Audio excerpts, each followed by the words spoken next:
Welcome, welcome. Come on in. Come on in and do share.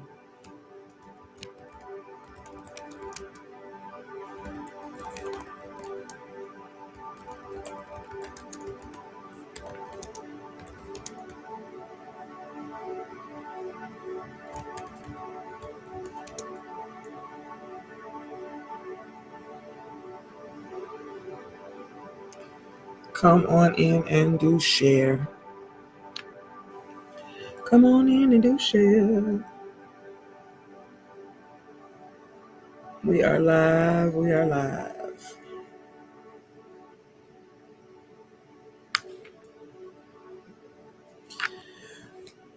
Let's talk about the nines. The day of the nines. That would be today. The day of the nines. The day of the nines. Let's talk about it. Let's talk about it. Let's talk about these nines.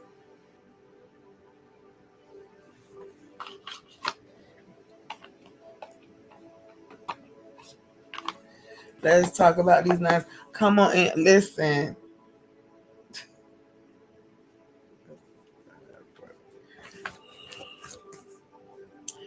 Come on in. Do share with others tonight if you so choose. Just gonna break it down just a little bit, the way that God has given it to me, and also through what He's allowed me to study. Of course, everything we share is because it's something that we either studied or came by revelation. And so, come on in, let's talk about it. Let's talk about it.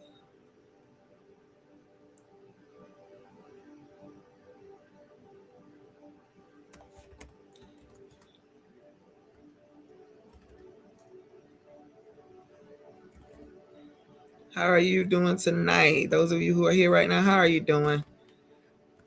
This is going to be a pretty it may be intense. It depends on it depends on how you receive the message.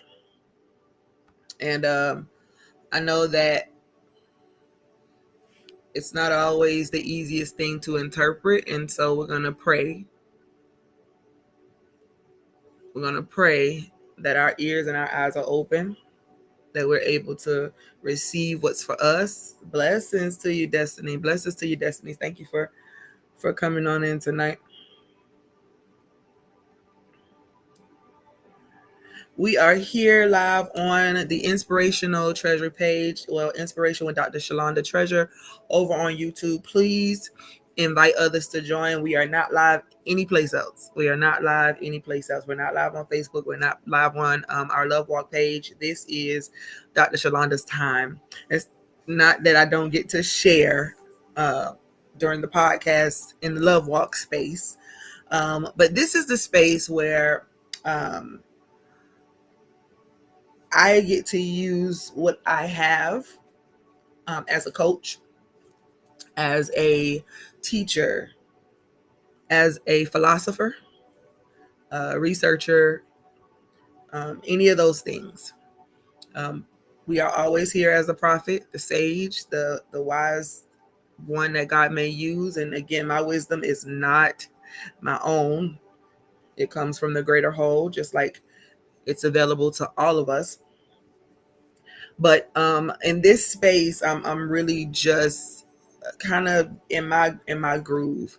Love Walk Outreach Global. If you are not already following us over there, that is our spiritual fellowship community where we just really talk and teach and share and guide people to what we call the Love Walk approach. That's the way we live amongst all mankind. That is more of a generalized conversation about the dynamic of the world. Now, mind you, it's still a heavy dynamic. It's still a heavy conversation because love is what's going to heal it all, heal the land. And so it's definitely a heavy conversation, but it's more fitted to all. So therefore, I may not talk about certain specifics there. In this space, I'll talk more specifically. So most of the time, if I'm talking about numbers, if I'm talking about any practice that some may accept and some may not accept, more than likely I'll be over here on this channel. That way I can talk freely and we can share. And again, it's the same though. If you receive it, you do. If you can resonate, cool. If you can't, it's okay for you to remove yourself so that you don't stumble in what you believe. All right. And that's important to me. So, whatever platform I'm on, if what I'm saying does not resonate with your spirit, if it has not sinking in, if it's not something that you can dissect yet, it doesn't mean that you never will. And I do encourage those who come into this space or any space that I'm in. If you come in with a bias or with your own thoughts and feelings about how things should be done, I'm probably not the person you want to follow, right? Especially if you're more traditional when it comes to your way of being and thinking. There's nothing wrong with traditions, but when traditions have us stuck, then God cannot move freely. He cannot be who he is, and God is all things. All right. So whatever platform we on, God is still love.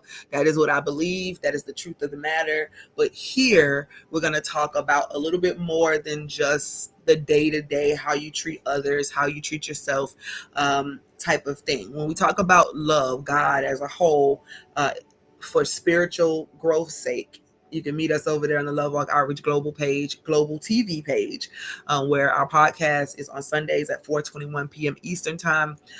And then on Thursdays, you can meet me on either page because we kind of share, we flow, we use our giftings. But tonight we're going to talk about the nines. This is the day of the nines. Let's talk about the significance. Let's talk about how it may pertain to you, how it is affecting the entire world. Now, I'm going to tell you this. This is the one thing I can say over here. And the reason why I'm sharing with you the difference between the pages, that's a part of what we're going to talk about tonight, right? We're going to talk about release. We're going to talk about completion of cycles. We're going to talk about transitions. We're going to talk about the intensity of this day and the next few days throughout the rest of this week. And we're going to talk about how all of that comes together as a universal message. All right. So over here, we're going to talk universal messages. That means everything and everybody is included if you want to be here. All right. And if what I'm saying to you makes sense and it resonates with you, let it resonate. You don't have to pick it apart. We're not going to talk about, whether you believe what I believe, whether or not we're following the same path of religion or politics or any of those things. I'm going to share on this platform from the perspective of humanity. All right. However, I'm going to dive into some subjects. All right. So the nines today is September 9th, 2025. And I know that you probably already peeped it by now. And if you haven't, then here we go. Today is all nines, literally all nines. All right. And numbers are significant. So that would be the first thing to ask yourself. Do you believe that numbers are significant? Do you believe that God speaks through whatever means he chooses? Some may call it angel numbers. Other people may say, well, the Bible numbers say this. Somebody else may speak from Asian culture, the numbers and what it means. Can I just go ahead and tell y'all that all of those meanings make sense to somebody, and they all have their place.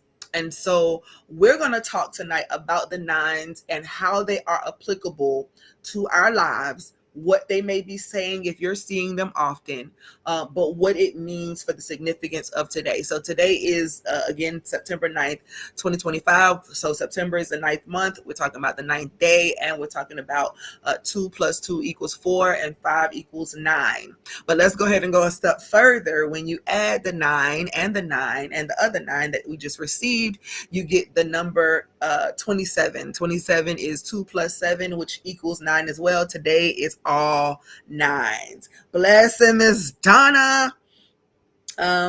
You and Destiny riding out with me tonight. Who else is here with me? Y'all come on and talk to me tonight because I want to be interactive. I know this is kind of deep for some of y'all, and for some of y'all, it's like, oh, I get it.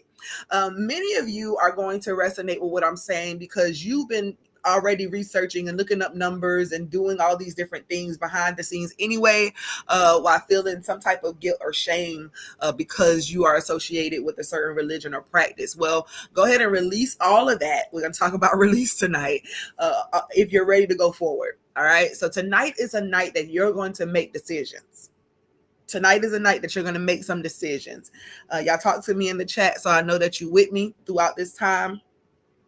This will not be the only conversation we have about numbers, but I do want to start here because of the significance of it, and because this literally kind of is the culmination of some things that I've been teaching and telling you guys, prophesying about for like the past year or more. All right, this stage, this stage, and I guess I get it, because most of the time when there's something that I have to share that is this major, I have to go through it myself first and then experience it. Either I'm at the very end of it myself, or I've already completed it and I get to share it with others. But because this date is such a universal thing, right? It's 9/9/2025 everywhere in the world right now, according to the calendar that we live by. And as far as the Jewish calendar, may be a little bit different.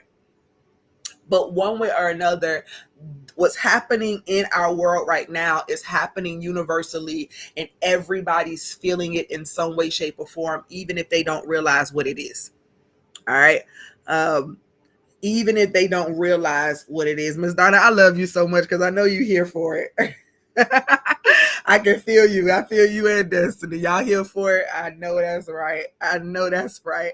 And it is really interesting because I feel the pulling a little bit of me just kind of being really liberated and free right now to share the way I need to share. But I also still feel myself kind of tiptoeing up to it because I know that this is out of the ordinary for many. And I've been talking about numbers for years, but I've also been receiving the ridicule about it for years.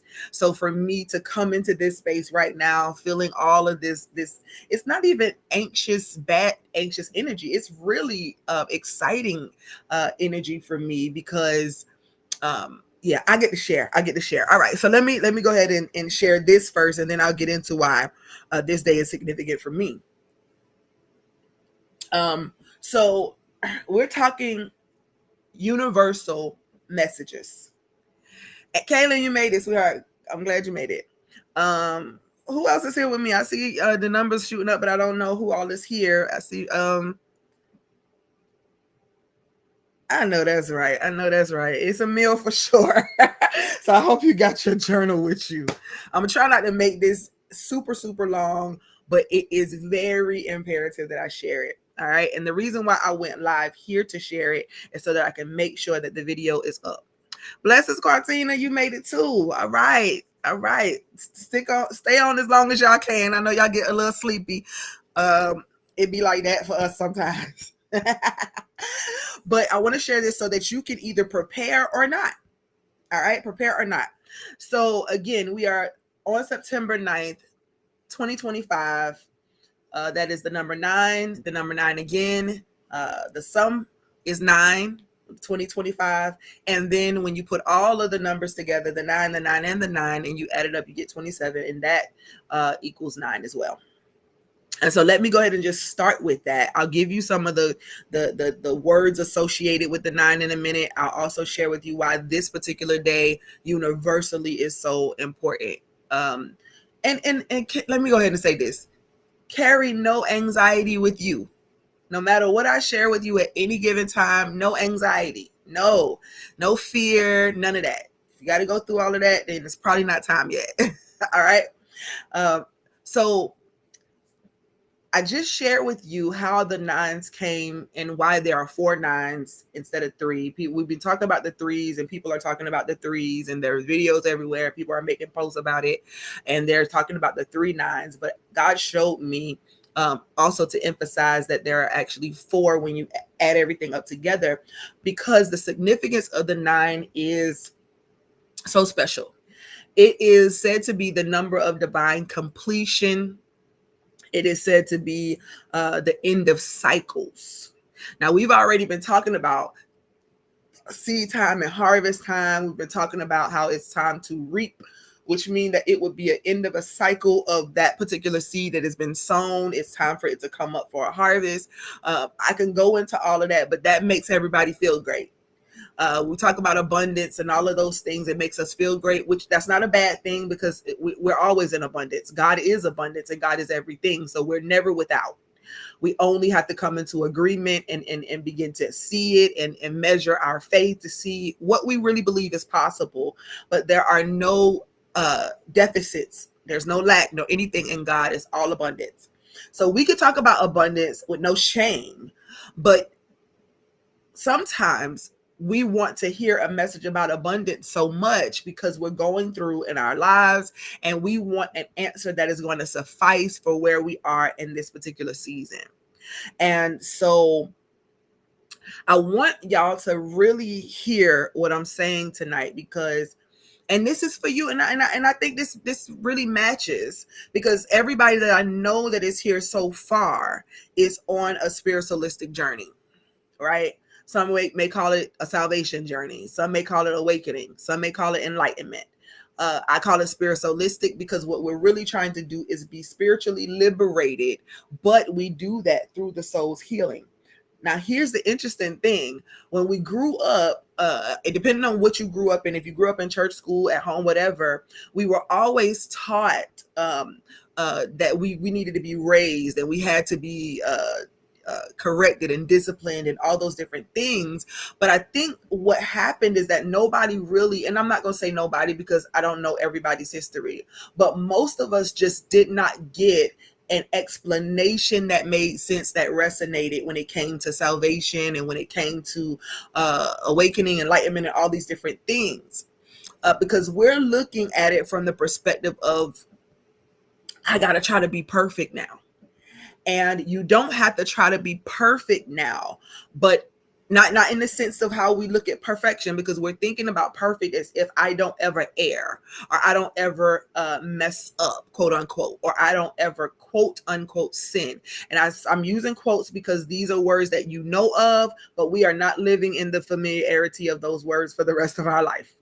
They have been the thing that caused many of us to live with low self-esteem and feel like you'll never be enough for God and never be enough for people and all of that. And so we're not looking at perfection from the perspective of I've never erred, never, because we're all maturing.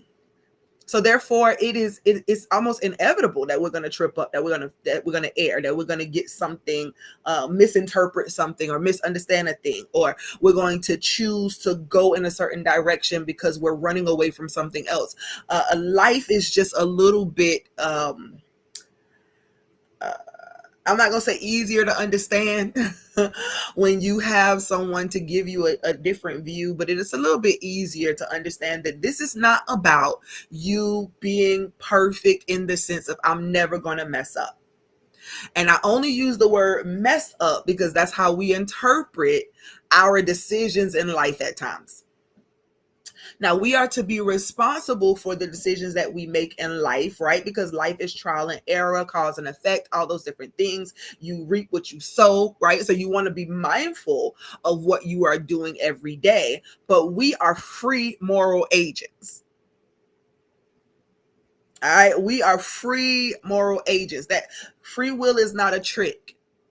Free will is the truth of the matter. That is spirit and truth, is that we have free will.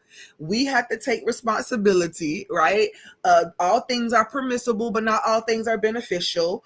Yes. And so when you begin to look at it from that perspective, the heat is off. Grace is sufficient. Right? We can live this life and live it out to the completion, because what we're doing is literally just maturing, going from one level to the next.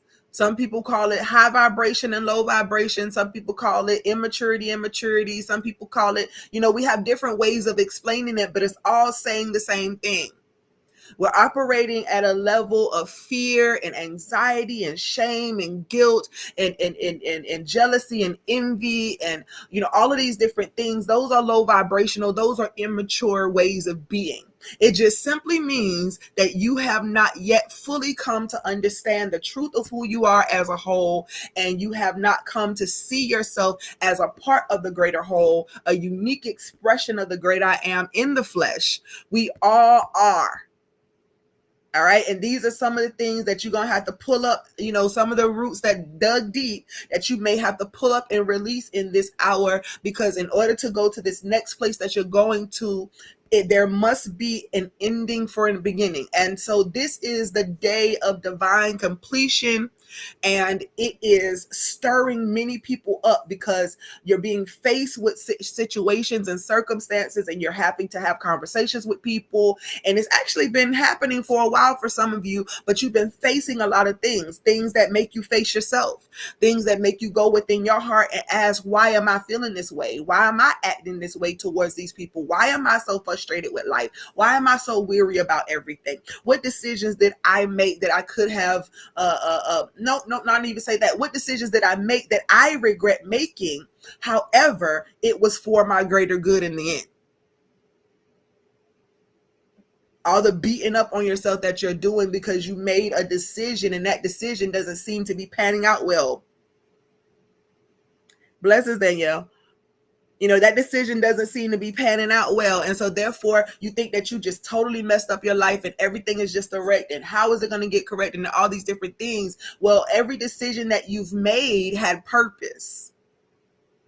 And so today we're going to really, really sit. Y'all, I really hope that y'all came for a message for sure, but I really hope you came to not just be here to be here, but to take in what is being said. And if you are really on this spiritualistic journey, this salvation journey, however you call it, your journey of awakening, enlightenment, or whatever, I pray that you're here so that you can take what is being given and apply it to your life. Because can I be honest with y'all? Tonight, today, within this next few days, as this energy continues to circulate throughout the world, we're talking about a cosmic and a universal situation happening right now. So you got a lot of people going through the same thing.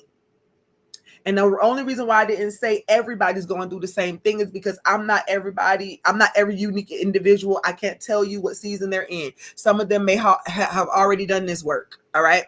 But we are in a time globally where this day of divine completion is happening.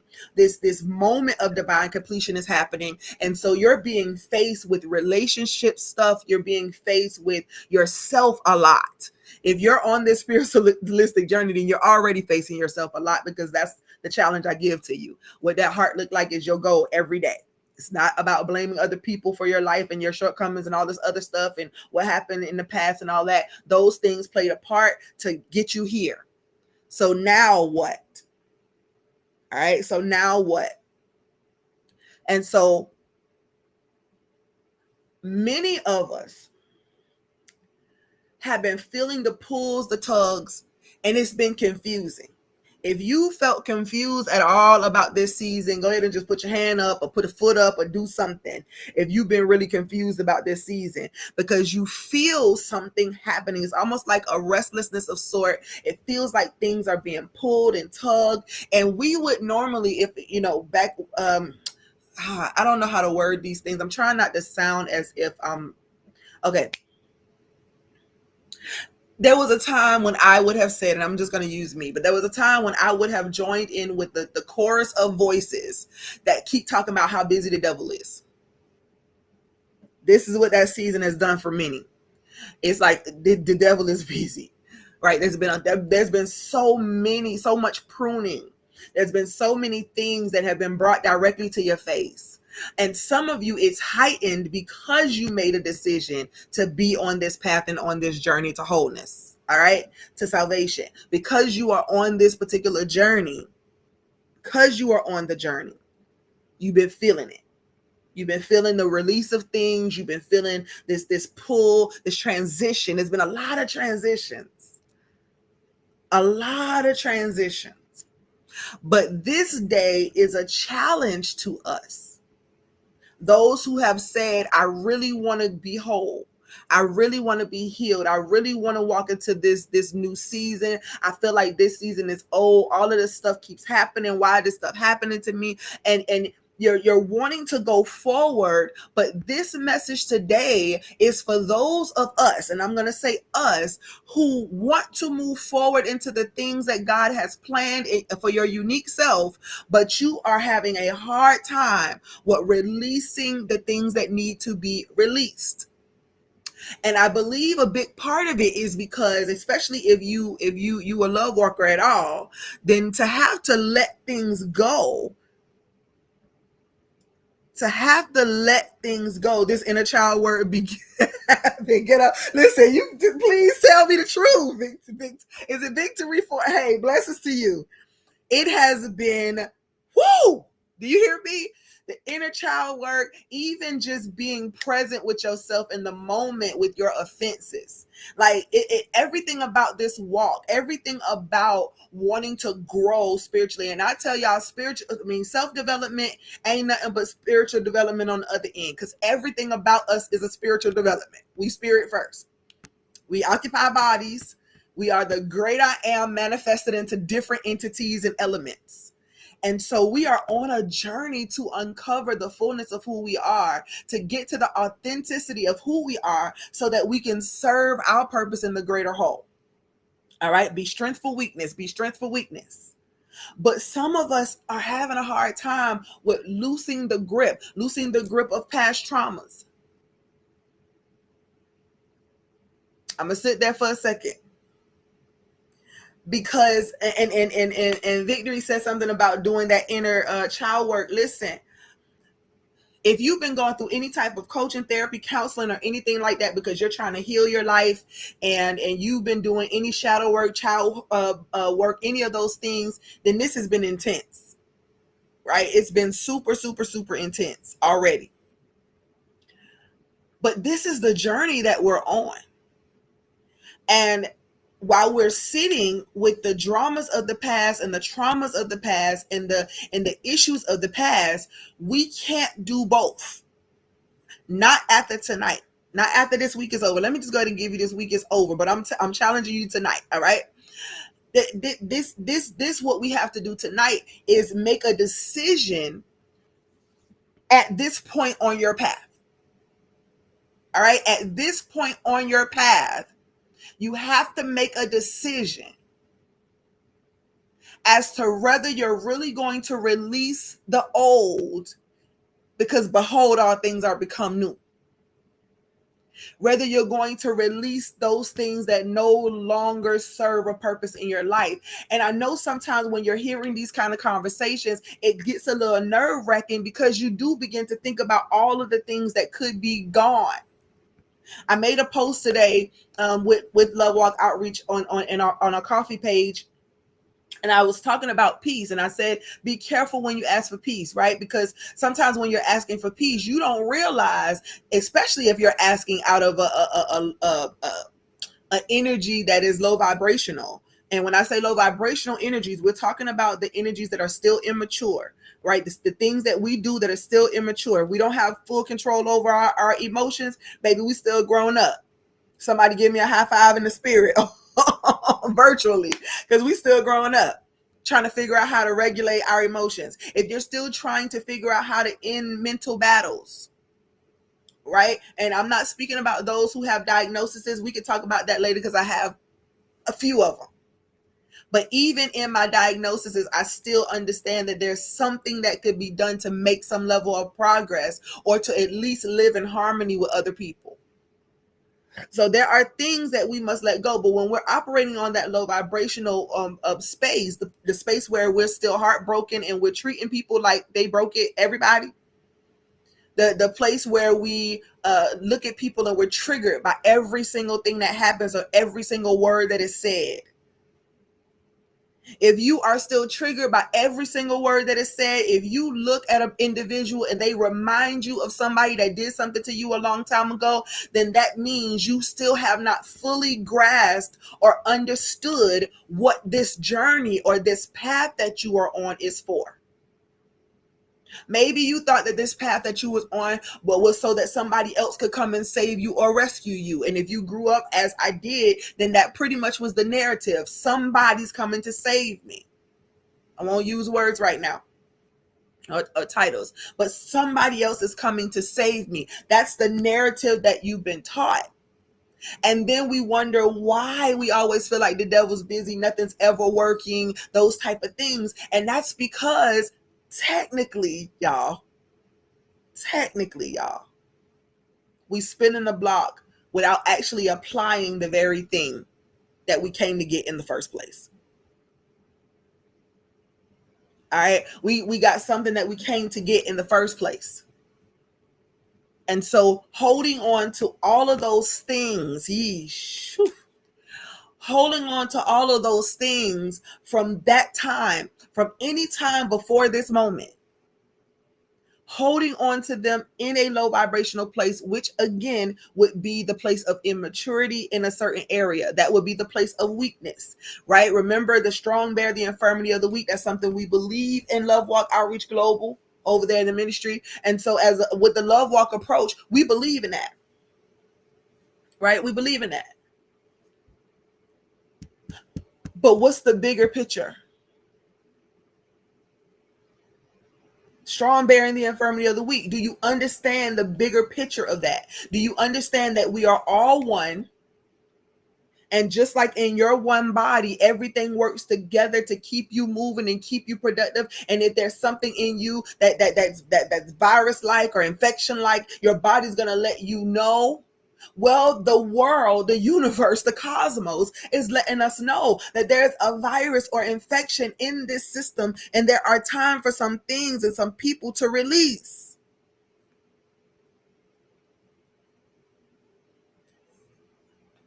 Absolutely, absolutely. Blessings to you. Thank you for joining us. Spiritual career coaching. Awesome. Tribal coaching. I like the name.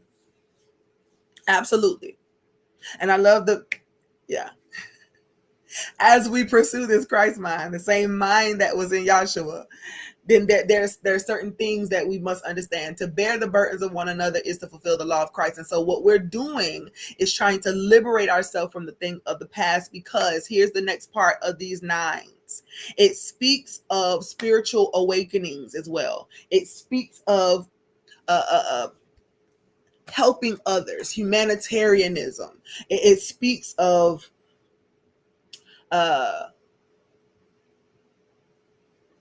let me see if I can say it like this.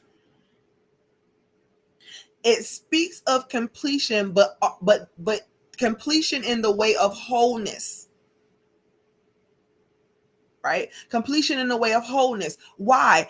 When you're whole, you can step out as yourself. Then you can bear the burdens of one another, right? So whatever it is that you're supposed to do to help in this greater whole, whatever you're supposed to offer. See, there are those people who got your minds all over the place, where you're thinking it's me and mine. I got to worry about myself and nobody else. Well, listen, you can definitely worry about yourself. In other words, love yourself, care for yourself. But what you're doing inside for your inner work, all the completion and the releasing and all of that stuff, is so that you can come into the fullness of who you are, thus contributing in a mature way to this greater whole. The heart, the lungs, the kidneys, they all in the same body. They're literally all a part of the same body. They're not separate from the body in no way, shape, or form. They just have their own unique identity. Hey, sis. Hey. Was it?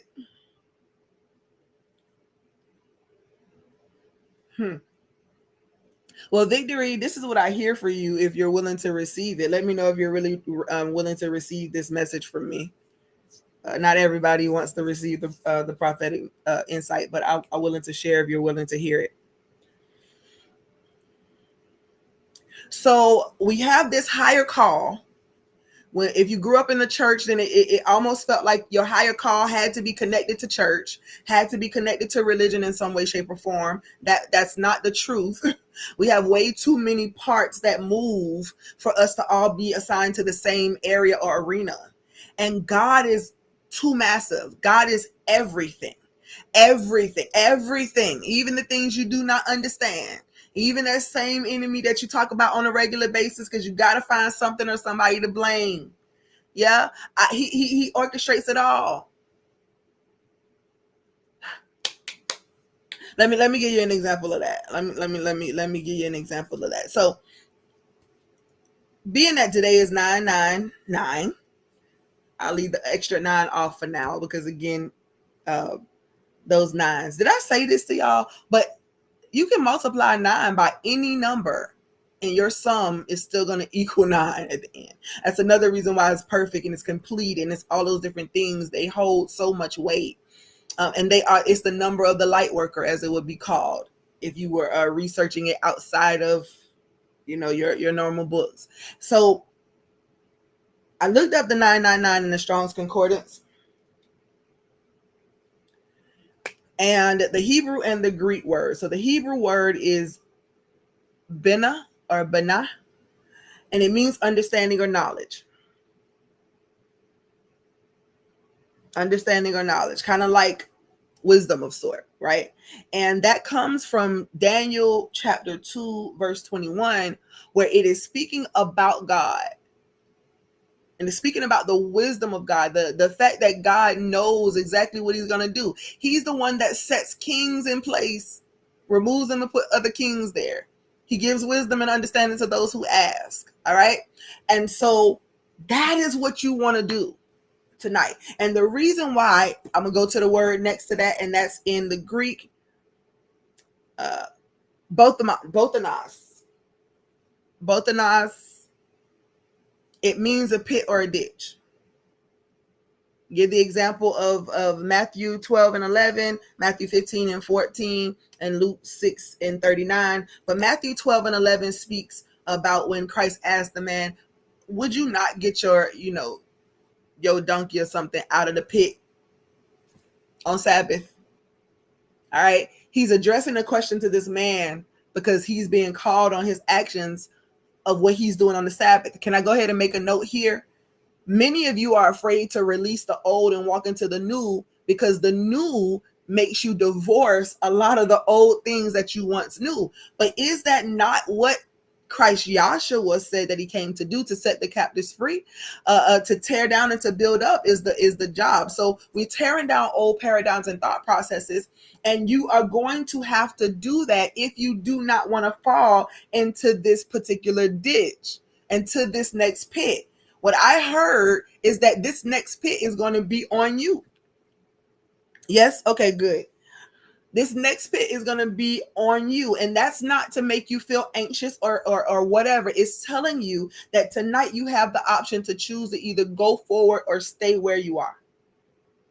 Today is about total release. Yes, there's transition involved in it. Yes, there is a surrender that's involved in it. Yes, yes, and yes, and yes, and yes, and yes. And I know that's not something that many of us, because I'm gonna be honest with y'all, I'm so weary of all of the shifting and transitions over the past, probably been almost 4 or 5 years or more, but really intense in the last 2.5, 3 years. The weariness is real.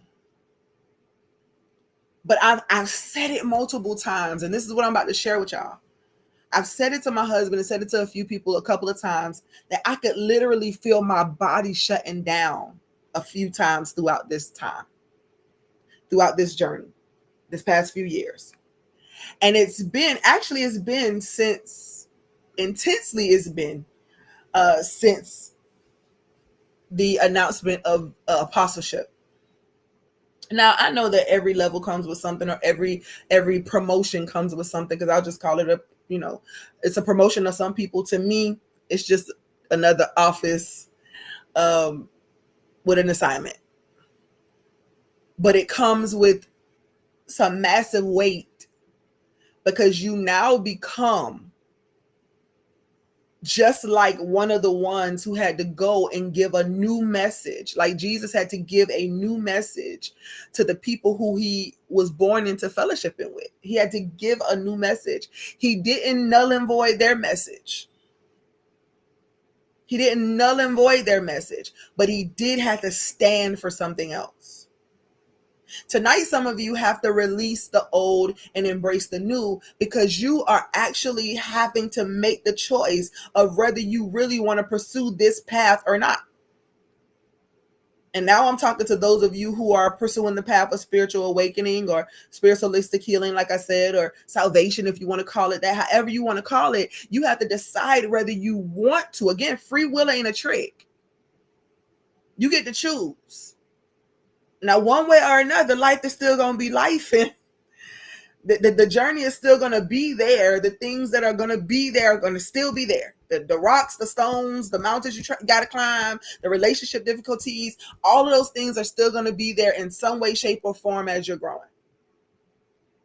But if you are tired of the weight and the magnitude of the weight that you've been carrying around with you for however long this season has been, then tonight or today or within this time, you got to make peace with the fact that you need to release the completion of some things. Some of the things you're not going to want to hear me say.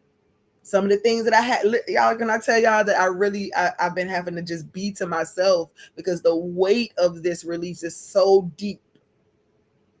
You know, it's so deep. And I've had to sit here and be like, okay, God, I don't know what's coming, but I got to trust you. And he's like, yeah, that's what faith is. Like you kind of telling, he ain't say it like this, of course, but like I'm telling him like he ain't already know that. Yeah, that's exactly what faith is. And tonight, that's what you're being challenged to do, to sit in faith and say, you know what? I don't know what's on the other side of tonight, but I do know my liberty is on that other side. Like, I don't know the full story, but I know my liberty is on the other side of tonight. And in order for it to be sure, then the surrender has to come. I was saying a few minutes ago, I felt my body shutting down a couple of times. And I was like, man, what is going on with me? And every time I would go to prayer and really just start talking to God about it and asking love to lead me, guide me, and show me what I need to see, it was always what's happening in your body. And the reason why you feel like your body is shutting down is because it is. You going through inside yourself a whole death, because you won't show up and be the fullness of who it is that I've called you to be. Who am I talking to tonight?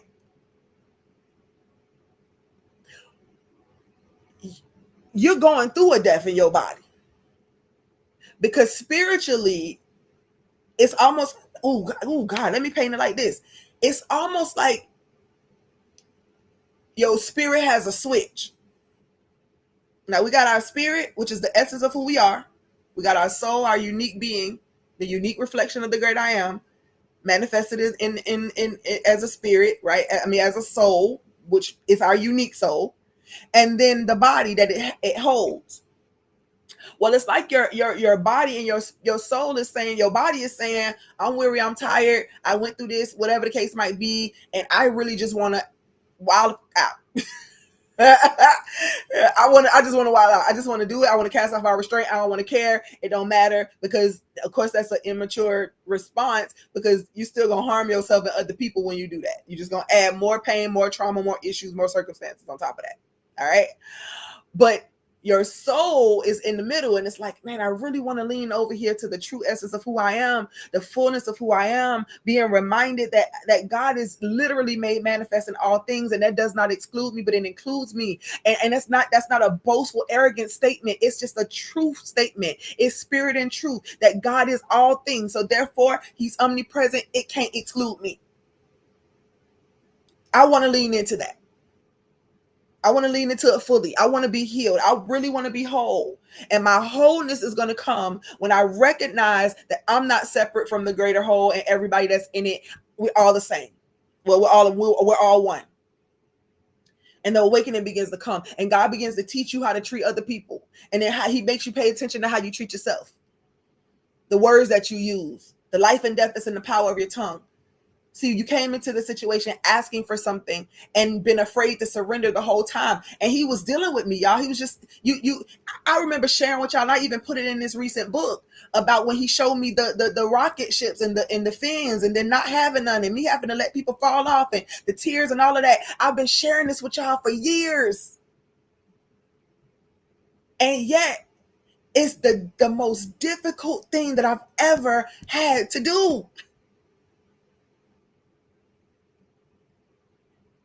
It literally, the toughest thing that I've ever had to do is to show up as my authentic self. Because my authentic self don't look like the church wanted to look. My authentic self don't look like politics wanted to look. My authentic self don't look like the teachers I had in school wanted it to look. My authentic self doesn't look how everybody wants it to look. And because my heart, the way I am, the loving person that I am and I choose to be, listen, y'all, I get upset with myself when I feel irritable with people. Because I don't want to. I don't want to feel any opposite. I don't want to. I want to embrace the whole world. That's the truth of my matter. And even in that, I've shrunk back for so long because people want to tell me what love really looks like. And all I know is how it feels in me. And I want to give it. Right? And God, even in that, had to show me. Well, along with that love that you're trying to have, sweetheart, you got to remember that love allows. I'm love. I allow free will. So in order for you to stop stressing, you got to surrender. Surrender to the process of the greater whole, because I know what's happening. I know what you look like. I know what you're about to develop into. I know.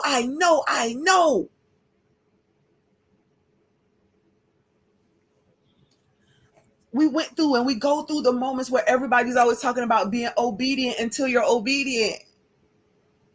But that's not obedience, that's sin. And you living like this, and you doing that, and you talk about this, and you talking about them numbers, and you talking about them tarots, and you talking about them oracles, you talk about sage, and you're burning stuff, and you're doing all this stuff, right? And everybody's trying to tell you who you should be. But can I ask a question? And this is the question, this is a real question. You can answer it if you want to. But did not anybody perceive that about me before? When they were prophesying to me about where I would go and who I would be with and who I would connect with, and the fact that God called me to be different and orthodox and to do things that won't make sense to the church. Did anybody know then? Did you perceive me then? The greater question is, Shalonda, did you perceive you then? Did you receive you then? Because when you were talking about being obedient, and you were obedient in a way. You were teaching and you were showing up and you were preaching, but there were times that God would give me a particular message or have me to show up to say a certain thing, and I would totally not show up because I was afraid of what was going to be said and how it was going to be handled. Yes, this goes along with the message of completion, ending a cycle. Because this is the greatest cycle that I've ever had to end. I hope y'all taking notes, and I hope you're thinking about your own. What is happening right now in this day, in this stretch of time, on these nines that you need to be mindful of? What's already been tugging and pulling, and you've been ignoring it and saying, you know what, nope, because you're still stuck. God, help me tonight. You're still stuck on traditional things that were told to you about how relationships should go and how you should handle this and how you should handle that. And can I be honest? It's the reason why Christ Joshua had to come in the first place, him along with other love walk agents in this time, because it's been so many before him, and others coming to teach a message after. But it's the reason why he came. And he didn't come to tell us that he was going to do it for us. He came to tell us that this is who you are. And he had to show up as his authentic self. He went through a cycle of maturity just like the rest of us. Did y'all read it? And we only have a little bit in the traditional Bible, a little bit about his life. But did you pay attention to the sequence of his life? Did you pay attention to his path? Did you pay attention to the research and the study that he had to do? Did you pay attention to the fact that he didn't just show up all of a sudden and illuminate the whole world? He went through a process. He went through cleansing. He went through temptations. He went through the process, and we all have to go through a process. But when we make the decision that there is absolutely nothing that will keep me from coming into the fullness of who I am, and can I be even more honest with y'all? That has got to be, if you trust God with your life, you don't even know the fullness of what that looked like. Because you're thinking peaches, cream, roses. But he pointed a couple of things out to me. Deborah was a judge. She was a righteous judge, though. So follow me. She had to hand down judgments. In other words, she had to execute the liberty, not the liberty, but the righteousness or the justice of love, of God, of the great I am. That's a part of who I am. So there are times when I'm going to have to show up and give a justice judgment call in a situation between two people, between a group of people, between regions, between countries. And I got to be able to stand in a neutral place and understand and perceive from every perspective what it is that the great I am wants to say, because he doesn't choose sides. He's not standing in the middle of Africa and America and saying, I choose one or the other. No, the principles of God, y'all please hear me good tonight.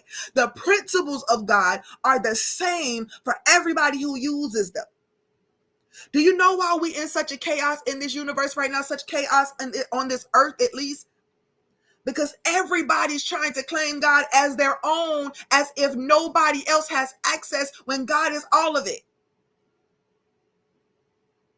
So for me, if I don't step out as my authentic self, then I'm going to choose one or the other. I'm going to choose either what I'm familiar with or try to go over there and try to buddy or butter up somebody else to get on their good graces. Or I'm going to tell this person over here a lie because I want to make them feel good. And then I'm going to do like this for my family because I want, and yep, I said family because guess what? God does not care that that's my family. Not when it comes to judgment. And when I'm talking judgment, righteous judgment. I'm not talking about condemnation, hell, and hellfire. Let me go back and read your statement, sis, because I think I saw it. I think I saw you say hellfire, so I want to make sure I read it. But the judgment, in other words, you sowed that seed. You proud about it, and you choose not to turn away from that behavior. So you're going to continue to sow those same seed of strife, of envy, of jealousy, of hatred, of resentment, right? That's a maybe you feel like that's 100% who you are, but you sowing those same seed. So when you start looking up and being upset about what you're reaping, then God is going to look at the situation and call a fair judgment on the situation. In other words, I can do nothing about the seed you sown unless you really understand what you've sown. If you understand it, then you know the principle is going to work. I reign on the just and the unjust alike. The principle works. And so now everybody in this world, everybody is thinking, oh, it's all about me. I'm God's favorite. I'm favored. I'm favored. I'm favored. I'm favored. Are you? Have you sown favored seed? And this could be talking about finances, because you got to patronize people's businesses and their callings and their gifts. And you got all of this stuff that you must do. Are you favored?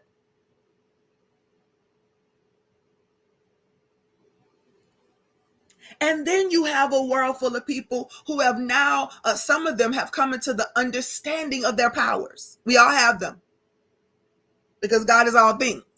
The powers exist. We just have to activate it with our faith.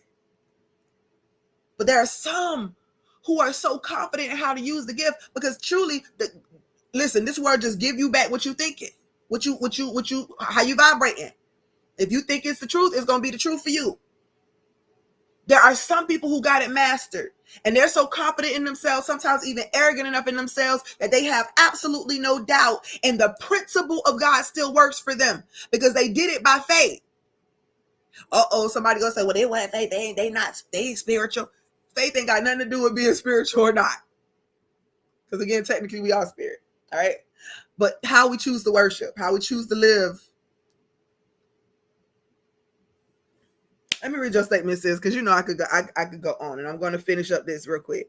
Religion and church, condemnation, hellfire, teaching fear is what terrifies. Yep. Get past one, fear, and two, caring what people and religious folks and fam gonna say. Absolutely, sis. And we understand that all too well, especially as prophets. Because we, the people don't feel like we just supposed to, like, we supposed to be the prophets. We only prophets to the church. I've been, y'all, this is so intense for me tonight because I'm kind of releasing and teaching y'all at the same time. But God showed me a course that I was supposed to do and what I was supposed to name it. And even that, it's been months. It's been a minute. Minister Coach Nurse Jean, she passed away a few years ago, and her birthday was yesterday. And I gave my, happy heavenly birthday to her. But she had been telling me for years, Apostle, it's time for you to do the School of the Prophets. Apostle, it's time for you to do the School of the Prophets. Apostle, time for you to do the School of the Prophets. Never did the School of the Prophets. Felt like all of my prophetic friends was already doing the school because everybody want to teach from their perspective and all of that. I'm like, God, I don't want to just be producing people to just say they got this thing. They can call themselves a prophet. I see prophets whether I give them a license or not. I mean, I know who they are. I call them by name. But she kept saying it. So then God brought it up again a couple of more times. But he brought it up recently, maybe a few months ago. And the name he said, what he told me to call the prophets were the universal love prophets. And I said, God, you're trying to get me stoned. Did you say universal? Did you say universal? See, the people can deal with love conversations sometimes. They still haven't understood that love is the only thing there's no sin against, right? That's against love. There is no, against love, there is no law. There's no law against love because it's the perfect thing. Nevertheless, universal? You gonna call it universal, prophet? I said, Lord, what we doing? You already know what we doing, Shalonda. You've already been told, given instructions. You've already been told to step out there in a big, bold way. God told me everything I was supposed to study. He told me about, like, even in my coaching practice, like taking some of the tools that have been called demonic, like, cards and stones and minerals and all the different things that work in the earth, plant-based medicines, all of these things, y'all. And he's telling me to study all of this stuff, study natal charts, study astrology, study astronomy, study everything, because I'm in all things. Study all of it. It's going to take you some time, but study all of it. Now, of course, I've been studying for years, but study all of it. Because whoever comes to you, whoever I send you to, I need you to be able to minister or talk to them or give them a message from me. And if you don't know how to speak the way they speak, if you don't understand them where they are, because see, I accept them where they are. I accept every level. I accept the immature, the low vibrational, because I am them too. I understand they're in the beginning levels and that they're still growing up and they're going to do trial and error. See, I don't have a problem with them. I know where you are. So I need to be able to speak to everyone where they are. I become all things to all men so that I can win one. And if you say that you're representing the Christ mind or you're representing love, but you're not ready to embrace all things, well, God, I didn't say I wasn't ready to embrace all things. Nope, you didn't say you wasn't ready, but you're afraid to do so because you don't want. Can I go ahead and go a step further with y'all? Jesus had to go into this mission. He had to go into this assignment knowing that it could end the way it did. See, I wasn't there with him. I don't know whether he knew the whole time or not, because he was a man on earth. He might have had some type of premonition. Maybe God showed it to him. I don't know. Nevertheless, he went into it. And I said this before, after we left from this honorary doctorate degree and we did the leadership training and the president, I can't think of his name right now for nothing to save my life. He made a statement where he said, a true leader, especially if you're living in your purpose, you go in there knowing that you'll die for it. Whew. You'll go into it knowing that you'll die for it. And so he brought all of that back to me. I'm talking about what I'm talking about, y'all, because this is the end of a cycle. Some of y'all are going through the same things. Some of y'all, God is saying, step out there and do this because I want you in this position, because I need you to be able to be the voice for the people, because I got some people in there right now that won't do it because they're afraid. Well, can I go ahead and give y'all this? Faith is what pleases God, not fear. Because fear will keep us from doing that thing that we know we're supposed to be doing. Because we know who our authentic self is. We coming into the full understanding of who it is. We know we recognize her. We recognize him. We remember when they were a kid and they had dreams and somebody told them to stifle the dreams. You remember when you were hearing or the spirits came to visit you in your sleep. Grandma them. See, y'all don't think it's interesting that when we dream about those that are dead and you tell somebody you dreamt about your granddaddy or something, they'll just tell you, ooh, well, just make sure you don't go with them. But when you tell them that you can hear them speaking and they gave you a message, all of a sudden now you're demonic. Right? Like we have so many things that we've been crippled from. So the truth of the matter is that tonight is about you releasing or ending this particular cycle, releasing all things that are old, all paradigms and things that got you tripping up on yourself, and all these things that make you feel as if you are absolutely nothing and you shouldn't do it, because if you do, then you're going to be ridiculed. Let me go ahead and give you one. Jesus told the disciples what was coming. Not for them to run away from the assignment, but to let them know, hey, they might be taking you up before the judges and the courts and all that. They may be trying to behead y'all and all that. He gave them a heads up as to what they were going to be walking into. And he had to give it to me again. Are you really willing to show up and be every single thing that I want you to be? That's why I gave y'all the disclaimer when we first came on here tonight. In this space right here, Inspiration with Dr. Shalonda Treasure, you get to learn everything that God began to show me about humanity. The things that I needed to learn and understand so I can help people to get through certain stages in their life. So I can help them to understand why forgiveness is important. Not just because you're doing it because you're trying to be religious. You're doing it because you want to free up what's going on in your body and your mind and your spirit. And you want to cut the cord of unforgiveness towards somebody else that's literally a mirror of yourself.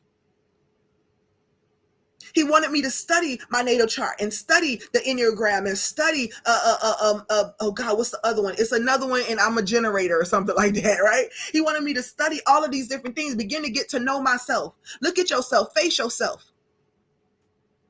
You already know you're emotional, but did you know this part about you? Oh, by the way, do you know why you are so emotional? And do you know why? Excuse me. Do you know why I think I'm getting delivered while I'm talking to y'all? Do you know why you so emotional? And why that is the I don't want to call it a struggle, but why that's the place where you have to learn how to have temperance. See, I already know how I made you. I know how I expressed you to be. I'm living the experience, says the Lord. So I already know. I just need you to know. I just need you to come out of the place of feeling as if you are stuck and you cannot go forward, because that is your decision to make tonight. Tonight, transition. Let me read these comments, y'all. I don't want to miss y'all. And Victory, please forgive me. If you are still here, let me know that you're still here, because I do not want to not give you this message. I'm sorry. Please forgive me for going on and on. You matter. Okay. Danielle says, transition time to change, not for yourself, but for the greater cause, which is love for purpose. Yes, and it's for yourself. It is for yourself, for the greater cause. Don't leave yourself out of it. Please make sure that you understand that God does not leave you out of it. Some of the things you're going to have to leave behind is this idea that God is outside of you and somehow he just, it ain't about it. Now don't get it twisted. Sometimes it ain't about you by yourself alone. There's a whole existence. So definitely care about you. God loves loving God with all your heart is loving yourself and others and everything that exists and everything that exists about it, whether you fully understand it or not. It has love for a purpose. Transition before the time. This is God's calendar to clean up house and be reminded of the anchor that keeps us going. And it's absolutely. And God is so awesome. Let me tell y'all why he's awesome. Because he handles you as you are. Yeah. If you need to have tough love and you need to have somebody in your face screaming and yelling at you at all times, then yep, you're probably dealing with the God that will do that for you, because it's going to manifest however this may be hard for you to swallow, but God manifests exactly as you need him to. Her to, it to, them to. However you want to say it. Like, God literally is everything. So for anybody to be offended, like certain things, that's still a level of maturity they have to grow up in. But for me to deny that God is all things and he works in all things, and it's not the practice but the heart behind the practices. This is all a heart matter, y'all. Our spiritual selves, the heart of us, is trying to awaken. That's why you guard it. So you don't allow what people have done, the pain and hurt that people have caused, to make you turn into the same thing. And oh, how much of a battle is that? Y'all ain't gonna tell me. Woo, I'm gonna tell you myself. Yeesh. All right, let me get to. Let me see if Victory's still here, because I want to make sure that I don't miss her. And if she's gone, prayerfully I'll see her again. Make sure I didn't miss too many. I did miss a lot of comments. All right.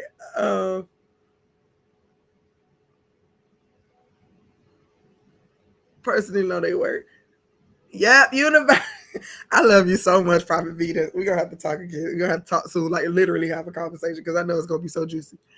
She'll hit us with Prophet Kayla or Prophet Sos. I will.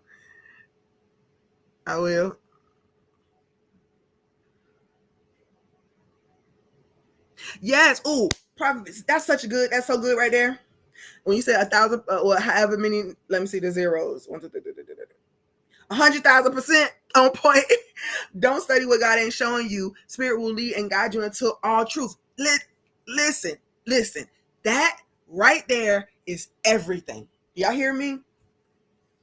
You get fearful when you're trying to tip into something you ain't ready for yet. Now, all things, God is all. And so whatever you choose to study or however you choose to do it, God can be found. Even if you don't understand it, like I said, it may look totally awful and gross to you, but he understands it. So if he tell you to study it, he has a reason. But here's the truth. God knows what you're mature enough for and what you're not mature enough for. So can I go ahead and just sum up what I was saying about myself? Kind of, because I got something I want to share in a minute. But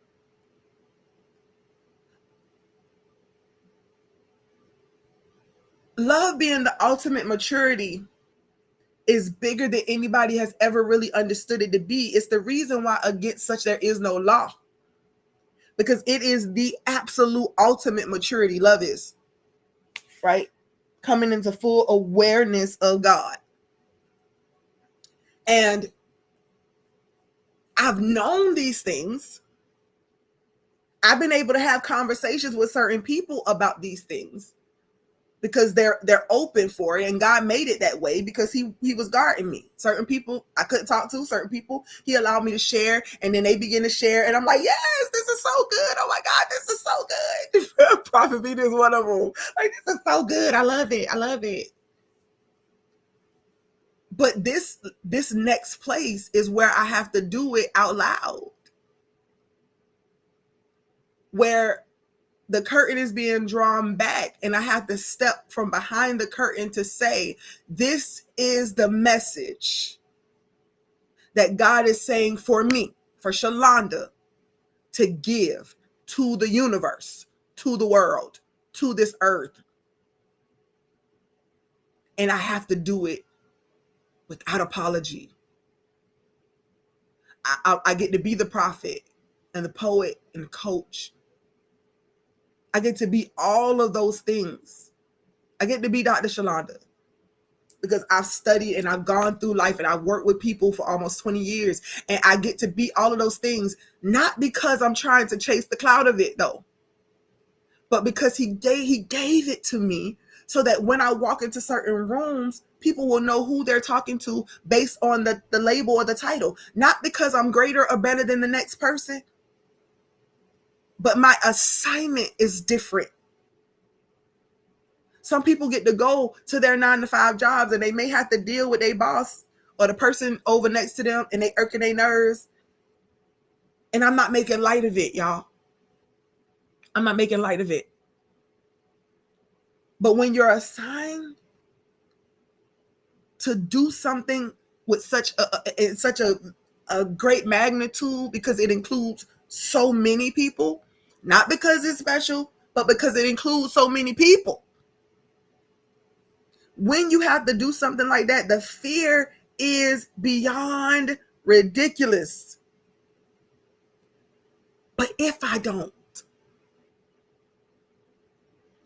whoever you're called to, whatever you're called to. So here's this part. For those of y'all who want to sow into this tonight, please do so. You can do it in any derivative of 9. It could equal 9. The sum of it could equal 9. I told y'all, if you multiply 9 by any number, you're going to still get the sum of 9 at some point. And maybe whatever number you choose to give. And what you're giving to tonight is not, I don't have no hype for you. This is my livelihood. This is what I do.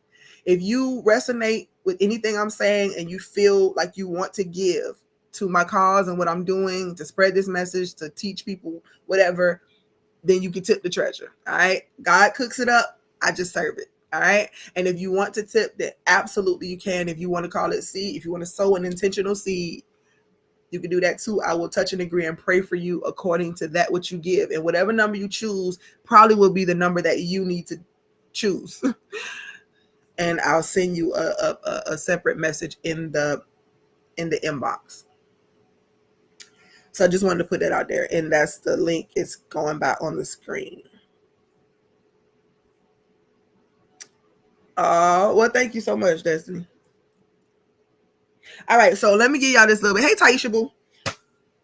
You been talking about you put a thing in the thing for the 9s today. I thought you would have popped on. You probably have something else you need to do, so you're probably gonna have to go back. And of course, you get to choose whether you want to go back or not. My instructions to you are for you to go back and watch from the beginning or listen from the beginning when you get a time. But so here's this other part of these 9s that I need to get out. All right. So again, this is happening all around us. There are many people going through the same thing at the same time. So what that means is this: in a universe, in a world full of people, when this is happening for everybody, you're going to have to turn off of that switch that makes you feel like it's just you that's going through.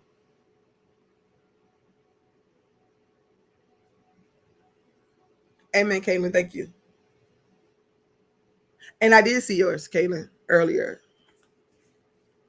If you can add 2 to that or add something like just to round it out to 9, then if you can, if you cannot, I totally understand it. But just to be in agreement. You can't walk around thinking that it's all about you. And the reason why you can't is because if you do that, that means that you're not accepting the fact that everything about this walk is introspection first. That's the way that it's all about you, right? It's all about you healing. It's all about you coming to grips with some things about yourself. It's all about you facing some things, right? And it may not be that you did anything at all, but you're still going to have to face it, because what happens is now you're going to realize what's stirring up on the inside of you because you faced it. So it may be nothing you did. You may have not did anything or intentionally did something. You may have, and it may not have been intentional. And if that's the case, then God is teaching us how to be still and know.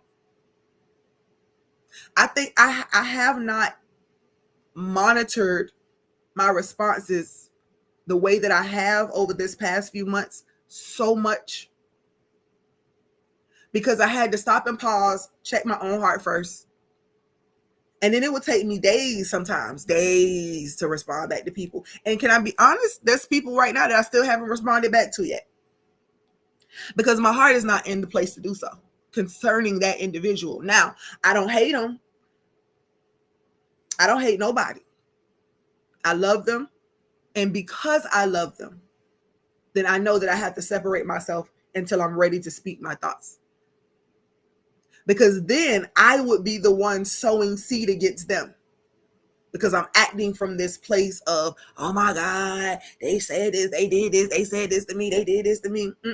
I either address it. If something is offending me, I'm going to do my best to address it, which most people know. I haven't even done that over the years, right? I don't really say much. I kind of just let it ride. Everybody kind of just expects me to stay at this high vibrational spirituality all the time and not have no feelings. But I do have feelings.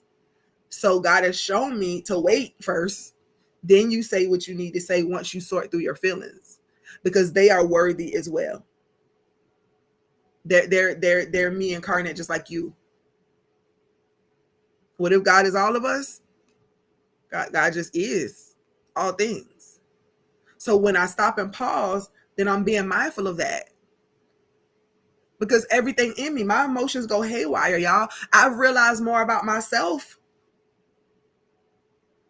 I knew that I had anxiety in certain moments, you know what I mean? Especially when I'm dealing with my highs and lows. I told y'all I've been diagnosed. I got my diagnosis and my labels. I'm studying all of them, comparing it to my natal chart, seeing what's real about me. So some of that stuff is just who I am as an individual. I'm learning it and I'm loving it. I'm loving me. I'm loving me because God is showing up as me. He respected me enough to show up as me, as a reflection. That's a compliment. So I'm learning the shadows and the light. I'm learning. Because once that's the case, then you know the reason why you probably want to mute until, you know, y'all heard me say it before, 0 to 100 real quick for me. My temper is quick. And then right after the temper hits, then I'm back to feeling like, oh my God, I can't believe it. Come give me a hug. Because I don't really want to hurt people. I don't want to be agitated with people. I feel what I feel though. I know how I'm going to respond to certain things. And on this journey, as you are growing, as you are walking along, some of the things that you're going to have to bring to a end or completion is your denial of yourself.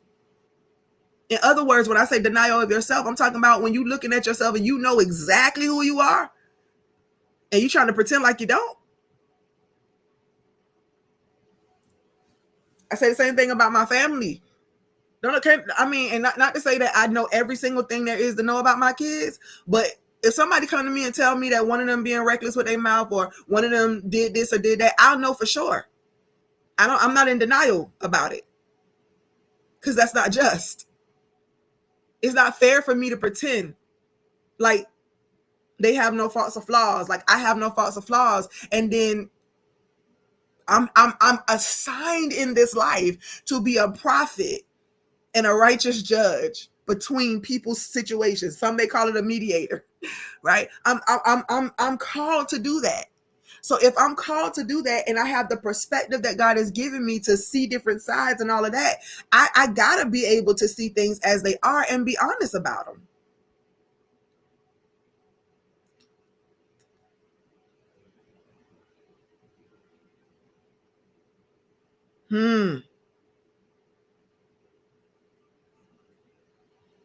Yeah, it is a hard lesson. And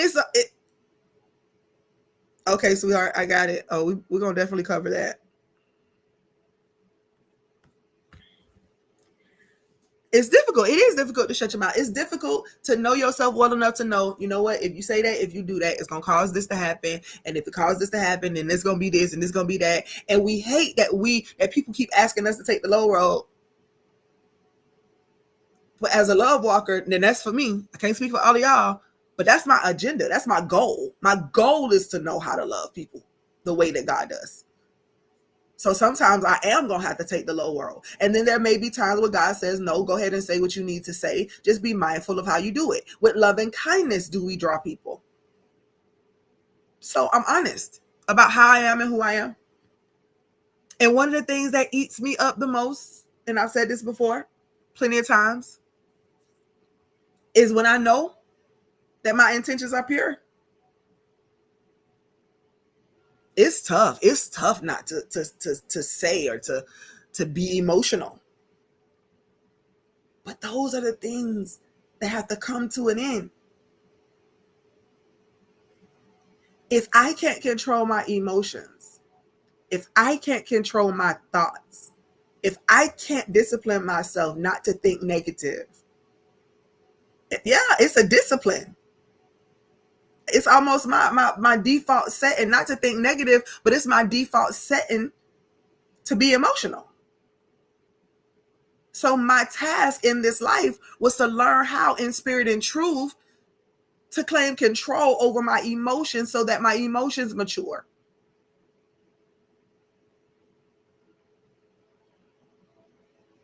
You coming face to face with yourself. A big part of this, and this is hopefully, I ain't gonna say it's the last, but I'm giving y'all what he giving me, so hopefully it's for you. But you're coming face to face with yourself, and you're gonna have to be honest, and you're gonna have to surrender it tonight. That's these nines. Again, we got not just 3 nines before, because if you add all the nines up, it's gonna equal another 9. Full circle completion, divine completion of cycles that have been going on for years and years and years and years and years and years and years, and you just kind of turned your blind eye to it. You skipped over it one day because you didn't want to be found out, and then you just kept doing it. This is not for everybody. It's for you personally, so I need you to hear me. Journal for yourself, even if it's a throwaway journal. If you don't want to keep this particular journal, a piece of paper, then write it on something that you can burn, or write on something you can throw in the trash or flush down the toilet or whatever. But I need you to take some time and be real honest with yourself. Some of y'all can make sure y'all book y'all a session, because you know when I start doing these one-on-one spiritualistic sessions, we going from beginning to end. We going through natal charts, we going through personality tests, we going through all type of stuff, so you can begin to really see and look at yourself and say, "Ooh, dang, I see that. Ooh, now I don't see that," because it may still be something that need to be developed. But that humility that you need for this, you got to make a decision as to whether or not you want it or not. These cycles that have been happening for years, here's a couple of questions for that. Are you willing to release it? Are you willing to release it? And that's a you may think that it's an easy question, because you might be like, yes, I'm willing. But I'm gonna take you back. If y'all didn't read the post from earlier about praying for peace, be careful about it. Be careful about this yes. Because sometimes you're saying yes because of desperation, because of pain, because of issues, because of circumstances, and you just want something new to happen because you're tired of what's happening in the old space. But if you say yes to this, then just know that the cycle continues. It's not that you're going to be oppressed and going through a whole lot of drama in this next season, but you're still going to be unfolding. You're still going to be having to deal with some of the laws. And when you say yes to releasing it, that also means relationships, ideals that you once had, that the time has passed for.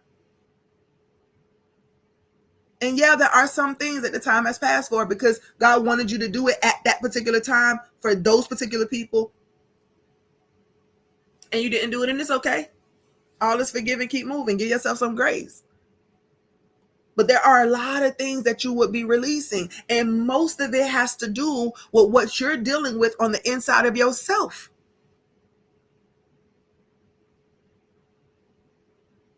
Are you really willing to release it? And again, going a little bit deeper.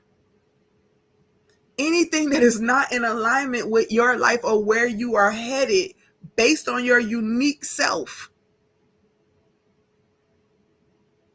When I ask you, are you really ready to release it? That's what it's saying. If you're really ready to release it, if you're surrendering all, this is not a bondage. This is supposed to lead to your liberty and your freedom, to your wholeness and to your completeness. And so if you're really saying, yes, I give into it, I'm ready to end these cycles, the habits, the things that I'm doing continuously. I'm ready to step out of offense. I'm ready to step out of defense. I'm ready to step out of victim mentality. I'm ready to step out of the places that I have buried myself while screaming and asking somebody to come and rescue me.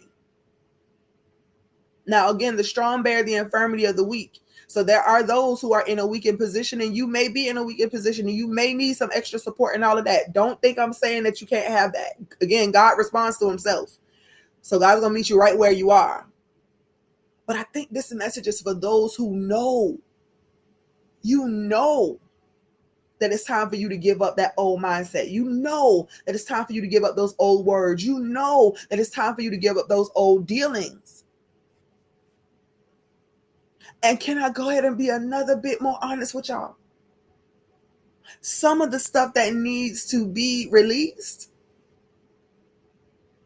And again, that yes come real quick until you know who got to go. And they ain't got to go because you just, because they going to mess up my life. No, just it's about alignment. And your life could feel messed up. But if you're saying yes and you're asking for alignment, and you're saying, God, I'm willing to be aligned with where you're taking me. For me, this has been, yes, I'm willing to stand up and say I'm a universal prophet. I'm a sage. Call me whatever you want. Like y'all, you may think I'm joking, but I'm so serious. Call me whatever you want. I've already been called everything anyway. And guess what? Instead of me being offended by it, I go and study it. You call me what? You call me a witch? Oh, okay, let me go ahead and study it. Oh, okay, sages are demonic. Oh, let me go ahead and study that. Okay, everything, because study to show myself approved, a workman that need not be ashamed. That's my truth. Jesus taught love. Every person who has tried to bring world peace was talking about love. I have an assignment. And it doesn't mean that the people in my life have to go. But if I don't keep moving forward, if I don't surrender, then there's somebody out there waiting for somebody to say, you know what? Yes, I came from a religious background. Yes, I still consider myself to be a follower of Christ. I don't have to be attached to names. I don't feel the same about titles. I just don't. Classifications, divisive methods. I don't feel the same about them. But I will tell you what I'm for. I'm not here to talk about what I'm against. I can't tell you what I'm for. Somebody's waiting for me to do that so that they can feel the liberty to step out. In your life, if you're saying yes to this alignment, if you're saying yes to this particular situation, if you're saying yes, then no more complaining about the trials. And when I say no complaining, I don't mean you can't have a conversation. That's when you book your sessions. Work through your own soul salvation, right? You're going to have to work through that pain in that heart. You're going to have to work through some of the stuff that you want to say to people that you really know that's going to boomerang. I don't remember who I even gave that word to today, but God was talking to me about the boomerang. Whatever we sow, the person I was talking to, whatever you sow in this season, and it could go for anybody. It's like a quick boomerang. It's going to show people, oh, you think that you was right for doing that? Oh, look, let me get you back with that. Let me go ahead and show you what this principle really means. Some of us are saying yes to something, and we immediately, as soon as we start going through the trials of life, immediately when people start coming to us and we got stuff that's brought right to our faces, when God put a mirror up to us, all of a sudden we don't want to do it no more. And it's difficult to be able to let go of what is familiar. That includes your trauma, your pain, your issues, your resentment towards others. You want to be free, but don't want to release that. Well, hey, you can take your time on this journey. If you know the answer is not yes to that right now, don't give no yes. This ain't force. This all faith. So I'm giving you the message of what this means, but you still have the free will to choose. I just have to give you the message. I just have to let you know the cause. In other words, if you choose not to end this cycle, If you're not done with this cycle of incompleteness, or you're not done with this cycle,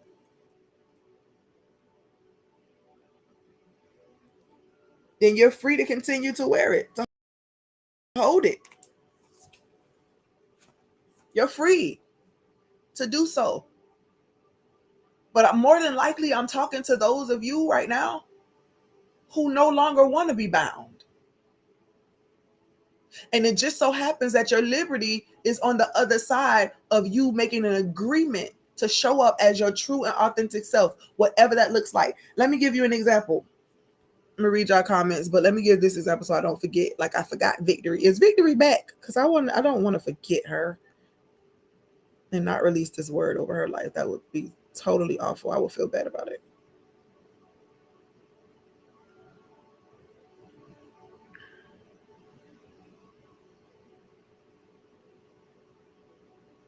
You know what? And just like that, me scrolling through y'all comments, I forgot just that quick what I was about to say. Somebody remind me of where I left off while I read the comments. I had me like, oh God, I'm mad. They done take me off. My feelings are hurt. Got me to respond like you, so I won't offend. My yes is real. Hey, Martina. Good to see you. You'll be saying yes for forgiveness of who you are, and most likely you are facing who you are, the true essence of what you are and who you are, and sometimes it's very painful. Well, the true essence of who we are is God. God made manifest as everything. That's the true essence of who we are. And so that's the point. The point is that we're getting to the place where we can own that truth. That don't make me bigger than God, or oh my God, I'm just all or nothing. No, we literally are. And Jesus said it. The people, when they were talking to him and they were like, oh, you put yourself on the same level with God. And Jesus like, is it not written that ye are gods? All right. So we are the little G gods, because the big G God manifested everything. And that's why we are who we are. So the essence of who we are is God, is love. And we are on a journey to come back to that knowing, to come back into the fullness of who that is. So when we finally transition out of this bodysuit, we're right back present with the great I am. There's no separation. There's no separation.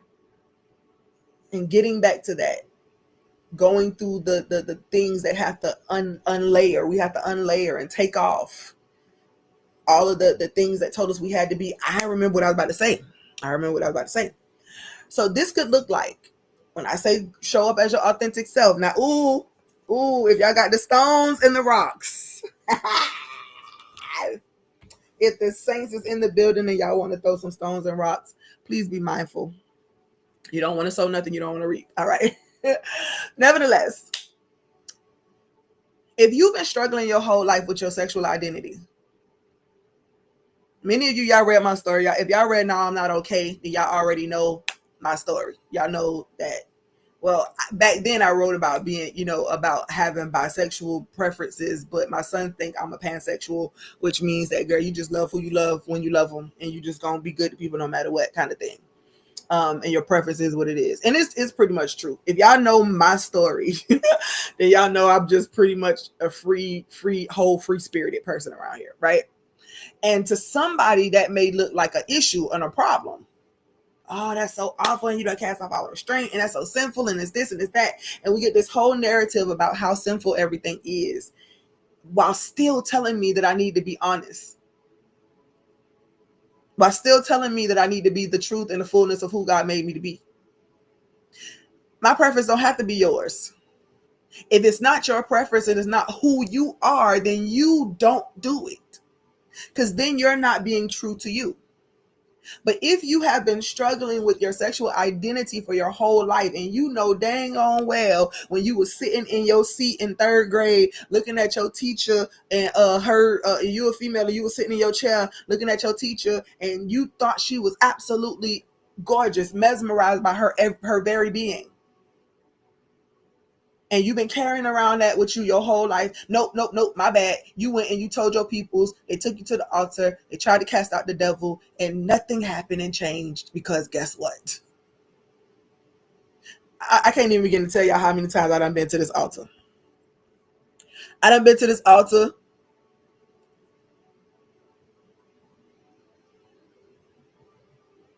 You got him, Miss Sona. I love you. I love you so much.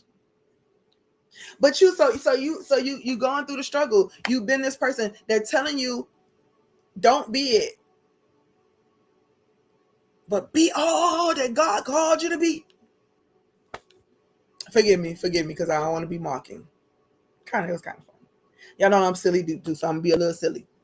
But we go through this. We go to the altar. I mean, I've been to the altar so many times. I've asked God because my heart is for God so much so that, hey, they told me that it was a sin. They told me it was messed up. They told me it was wrong. They told me it was bad. So take out everything out of me that's all bad, all wrong, and just take it all out. Just take it all out. Just take it all out. Just take it all out. Just take it all out. I've been through that. I've done it. I've been there. Even as far as my desire to go beyond church, beyond philosophy, or the philosophies that we knew of, and psychology and all that, to find a way to make it all merge together because God is in all of it, science and everything included. I've always thought that way. I've always been a very free-spirited person. See, nobody taught me how to have self-control or temperance. The fruit of the spirit, teaching me to be loving and kind and all those different things along with temperance. Nobody taught me that I had free will and that I was who God wanted me to be. But I needed to learn how to manage my heart. If you are struggling with your sexual identity, I'm telling you, and this is why I told you I go ahead and give y'all the disclaimer way before now. I'm gonna say what I'm gonna say on my channel. If you not here for it, it's okay. But somebody need to hear what I'm saying, because they done been through too many nights of wanting to commit suicide. Not because they don't want to be loved or be in a relationship with somebody that they want to love, but because they've been told their whole life that this thing is a problem, and God somehow made a defective person who has this crazy idea that they're actually attracted to them. Oh, no. The devil did it. The devil made you think that. We have for so long given the enemy so much power, except the power that comes even with the adversary, which is spiritual, by the way, came from God too. The opposition is God induced to build who you are and to see if you can stand against the temptation and the wiles of the adversary. What's the adversary? The one that wants to make you feel or look different or not come into faith agreement with anything. So it makes you question everything. It holds the anxiety and the fear over you. But perfect love casts out fear. So fear is not something for me to live in. The fear that God created kind of gives me a little tap on my shoulder and say, hey, there's danger coming. You might want to go. But not to live in full anxiety and fear about who I'm supposed to be. Some of y'all saying, I want this, and I'm giving my full yes. Well, your full yes is admitting to who you are at the very core of yourself and your desires and your preferences and all that. Take that piece of paper, write down your truth. If you don't want to keep it, you can burn it. But I'm telling you, if you don't come into this space where you actually can live the truth of who you are and work on your heart, we're trying to fix everything outside of ourselves. Even those of you who have addictions to something.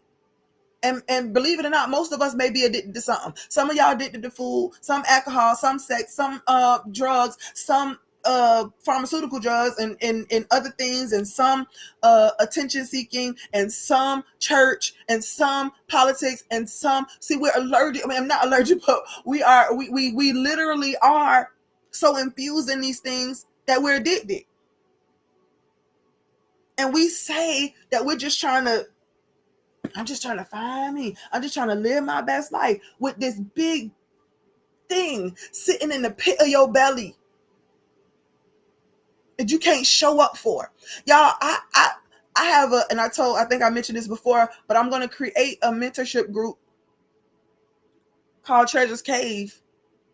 And that's the place where I'm going to talk about a lot of the things that I'm learning and the things that I'm growing in, and all that stuff, natal charts and the Reiki and all the stuff that God has me learning. And that's going to be a space for those who believe that they're called to some of the same things, to get the knowledge and all that. But I'm making it a mentorship group, a paid membership group, because I want people who want to be there and know they're meant to be there to be there. I don't need nobody coming in just to do no ridicule, because I'm going to be 100% fully myself there. Right here, I don't have much of a filter, but I can have a little bit. Over at Love Walk, it'll be a different filter, not because I'm trying to hide out, but because that's more for everybody. I don't want to infuse my belief systems or my practices with people who don't believe in it. I'm not gonna hide it that I think God is in all things. But I have to be able to own the full truth, because if not, I'm going to suffocate and die. I won't even be able to, I won't live out the fullness of my days. I kind of think this is my last life cycle, maybe. Maybe I'm supposed to get to that level. But if it's not you, if that's not you, who you've been showing up as all this time, if it's not you, I need you to really go back and be honest with yourself. That was the biggest message about tonight. In the cycle of denying your true self. Somebody type that in the chat.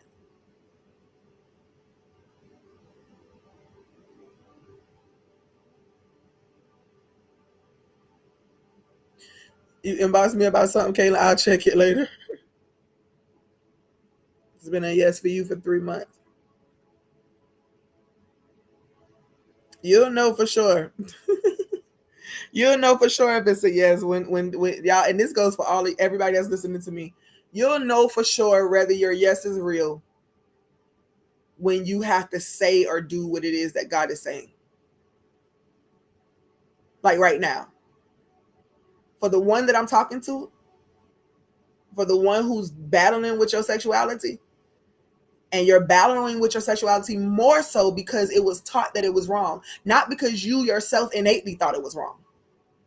You didn't wake up one morning thinking it's wrong to be me. You woke up one morning thinking, God dang it, it feels really great to be me. Let me just be me, until somebody said, don't be you. And this ain't just about sexual orientation, but that's where God has me stopping.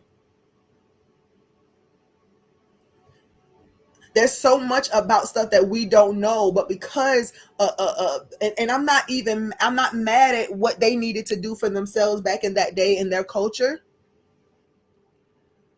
But I know there's way too much racism and bigotry and biases and judgments and stuff for this to be literally God's greatness, greater whole, God's greater whole. It's too much. If God makes no mistakes, then why do we call everything a mistake? Why do we call other people a mistake?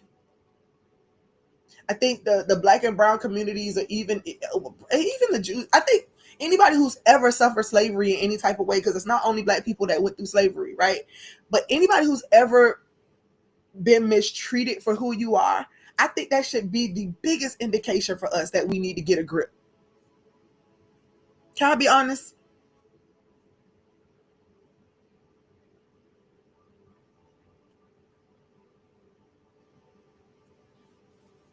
Can I be honest? Like, this is a night. And I really pray that y'all gather everything that I'm saying, because y'all know me, I'm kind of here and there. But if you're battling with the truth of who you are in any way, whoever the person is that I'm talking to, whether it's 1 or 2 people that's struggling with your sexuality or your sexual orientation, let me say that, because I'm talking preference right now. I'm not just talking about, just wanting to be reckless and do whatever because of whatever, because again, that's, you got free will. Just count your costs. But I am talking to the person that's struggling so hard with it that you don't just beat yourself up, but you really go at it with yourself within. Can I tell you to stop wishing it away? This is what I tell my coachees, because I don't know whoever I'm talking to right now. I don't know if you coach with me or not. But here's one thing that I tell my coachees. Let's heal it. Let's heal everything from your past. Let's go ahead and walk through the healing. Let's go ahead and do your mind renewal. Let's start you on a new track to envisioning what you actually want out of your life, let's go through the whole motion. Let's go through the whole spiritualistic journey. Because if you don't know, number one, and this is one of the parts, is knowing what you believe. If you don't know what you believe, you ain't, you gonna keep walking through life aimlessly, right? If you don't know that you're here for a purpose because God decided to express you and you have purpose in this life, whether you have fully come to understand what it is or not, you got some work to do. Go back and heal all the old stuff. If you've been molested, you've been raped, you've been mistreated by somebody in your childhood, they taught us in church that that's how people became gay or became lesbians or got in the letters or whatever, because somebody had to do something when they was a kid. No. Y'all, I'm in prophetic mode right now. I think I'm in flow. So y'all can take it for what it is. Sandiabasu.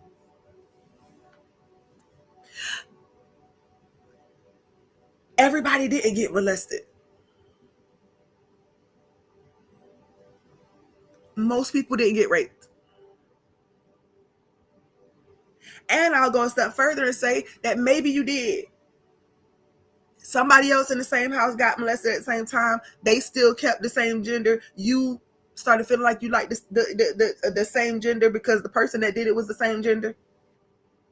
No, you trying to make reasons and excuses for being the truth. And this is how God showed it to me, y'all. And it was so real. It was so real for me.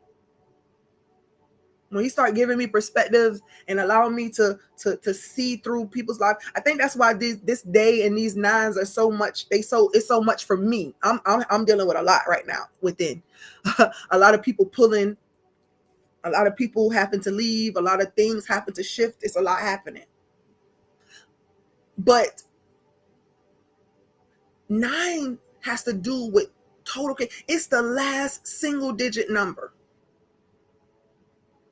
It's the last, meaning that 1 had to come, 2, 3, 4, 5, 6, 7, 8.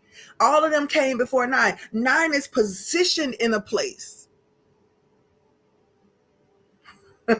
It's positioned in a place where it's the accumulation, right? Because that's the right word, of all of the, like, 1 9 times. Like, you had to go through all of the numbers to get to 9. And then when you do start a new number, it's just repeating numbers that have already been used. 9, you can literally multiply by any number, and the sum of that number will still be 9. It's familiar with things. It understands perspectives. It's the reason why this season of completion for you, or ending these cycles, God is making this such a urgent message for you. If you're listening and you're taking in what I'm saying, you know it's for you. Because you are at that place. You are at that place. You've already experienced so much leading up to this. I just so happen to be one of those people that God gave panoramic view, I guess. Allows me to see different perspectives. And so I literally get to see, and that's what I'm talking about, this number 9. Number 9 got to see everything that happened before it. 1, 2, 3, 4, 5, 6, 7, 8, right? 1, 2, 3, 4, 5, 6, 7, 8. 2, 3, 4. All right, I won't go there. So the 9 has already seen everything that came before it. I get to see all of these different perspectives, and looking at all of these different perspectives and seeing the bondage and the pain in y'all lives.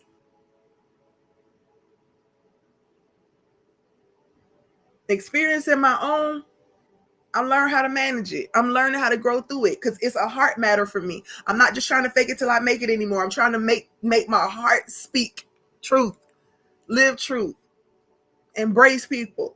Understand where the boundaries should go. Love does allow. So that means sometimes it's going to allow you to make whatever decision that you're going to make, even if it means you got to fall into that ditch.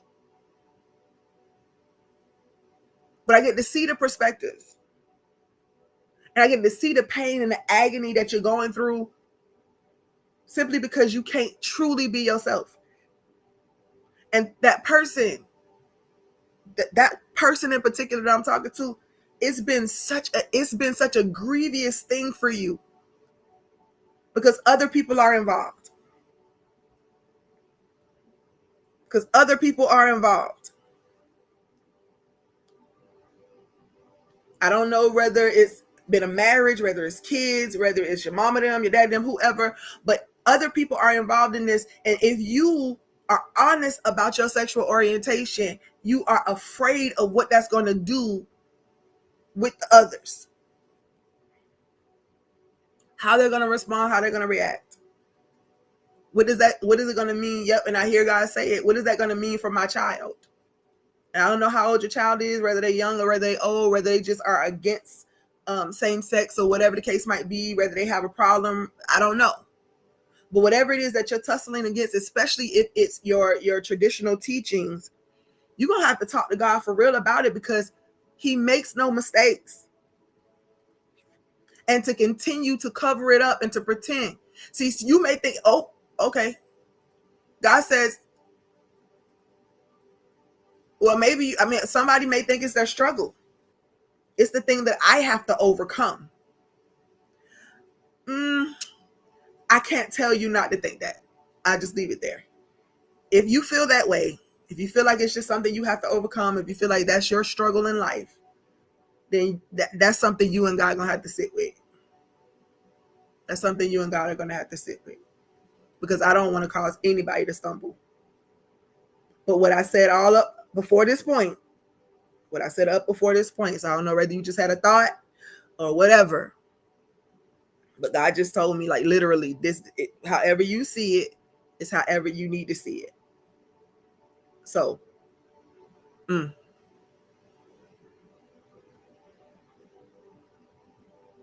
maybe you're not ready to bring an end to that cycle. And if you're not, nobody can't force you to be. I will say to you, though, and give you this caution. If you choose to stay in the place where you're not honest with yourself, then you're going to go through the same cycles again for a time. And I don't know how long that season is going to last. All right. He's not giving me specifics. But this season is that grievous feeling, that heaviness, that weight, that walking around feeling like you're being inauthentic, like you're not being yourself. And that's because you're not. And I'm not telling you not to consider other people.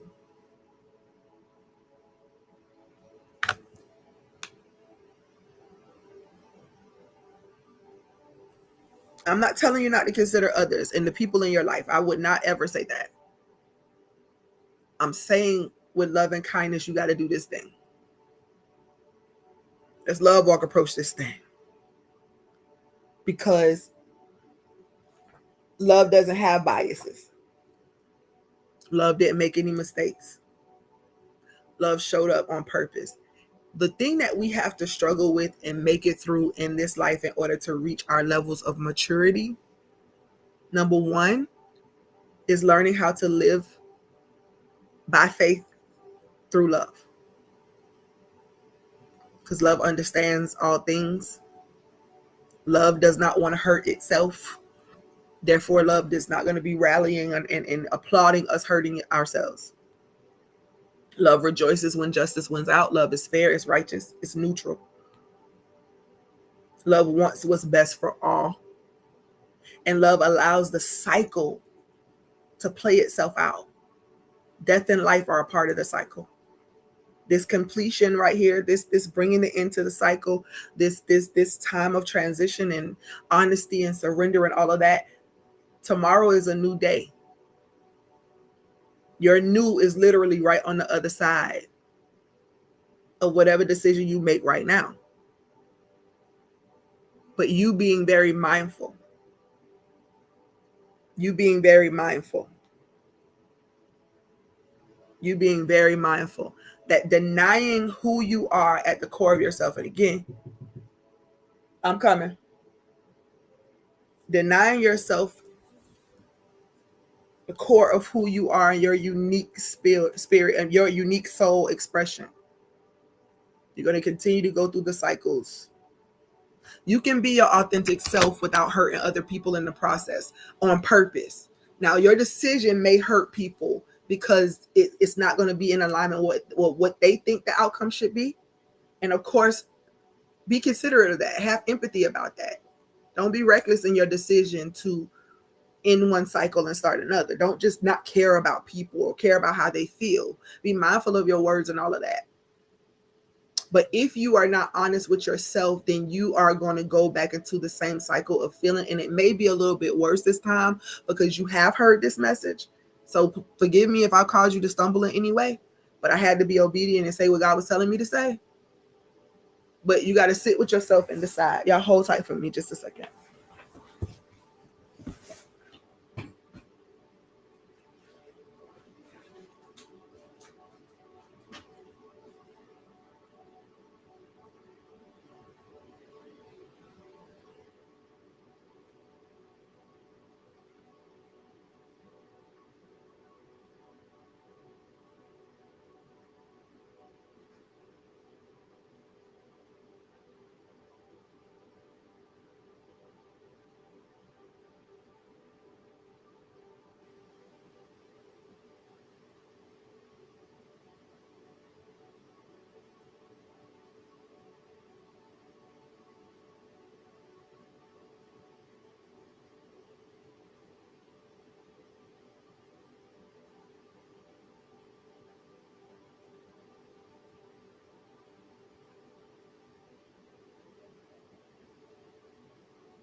Y'all. I had to let my sons in the door. We can say hi to the people. They can hear you. Hey, people. My name is Romel. I'm her son. That's RJ. But don't nobody know you by. Well, I think I might have called him Romel at some point. I love y'all. All right, peace. Y'all forgive me. They forgot the key. All right, y'all. It's been almost 2 hours and y'all been rocking with me. So prayerfully, this information has been dope. But let me say to this person, for some reason, I can't let you go out my spirit. So whoever you are, if you need support in trying to come to your conclusion, trying to really make peace with it, because I really just see the struggle. My head's starting to hurt. So I don't know whether y'all, whoever this is, I don't know whether you feeling anxiety about it or what's happening. But I'm not trying to tell you to be who you don't want to be. Let me say this, because again, free will is still truth. So even if you are feeling it, or you know you have preferences that are outside of your upbringing and the teachings and all of that, and you know God has literally given you peace within yourself about it, and you only battling with the doctrine and the people from the past, I need you to really reach out to where you can get support in processing through this entire thing. If you feel like it's a curse over your life, if you feel like whatever you feel about it, because everybody has their different thoughts. I mean, for me, almost every musician we had when we was growing up was gay. And I love them to life. And my mama taught me how to love people. So we didn't discriminate against folks, and we love who we loved. So for me, and even with that, let me say that my family is still fundamentalist. So when I had my relationship, it was shunned, of course. But there was a few people that was cool. However, we don't discriminate when it comes to how we treat people as individuals. My mama did. You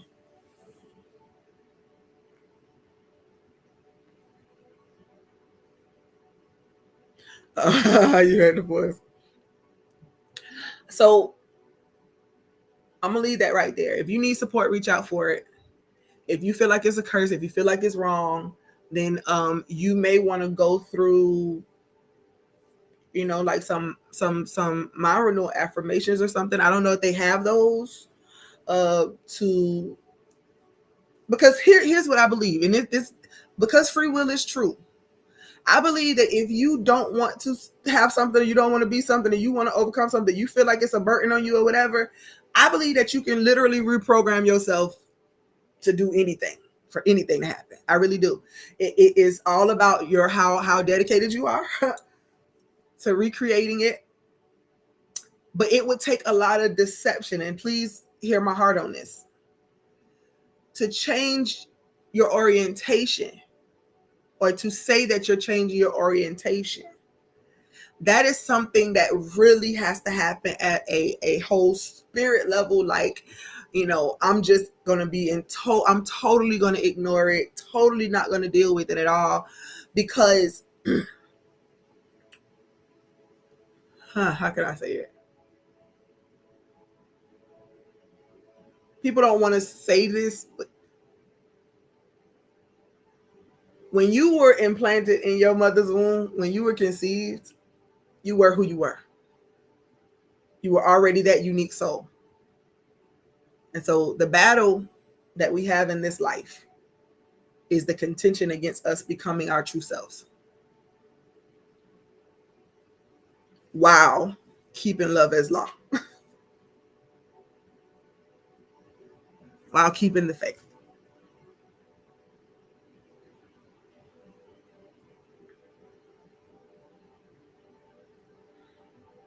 You bringing it into a cycle right now could be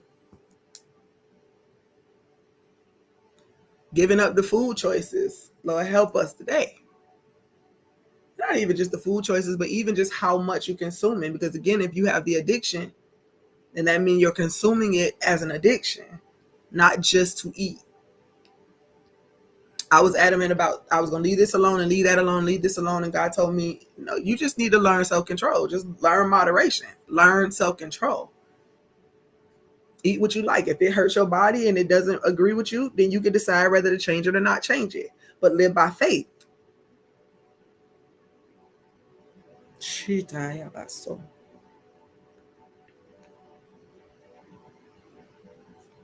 All right, y'all.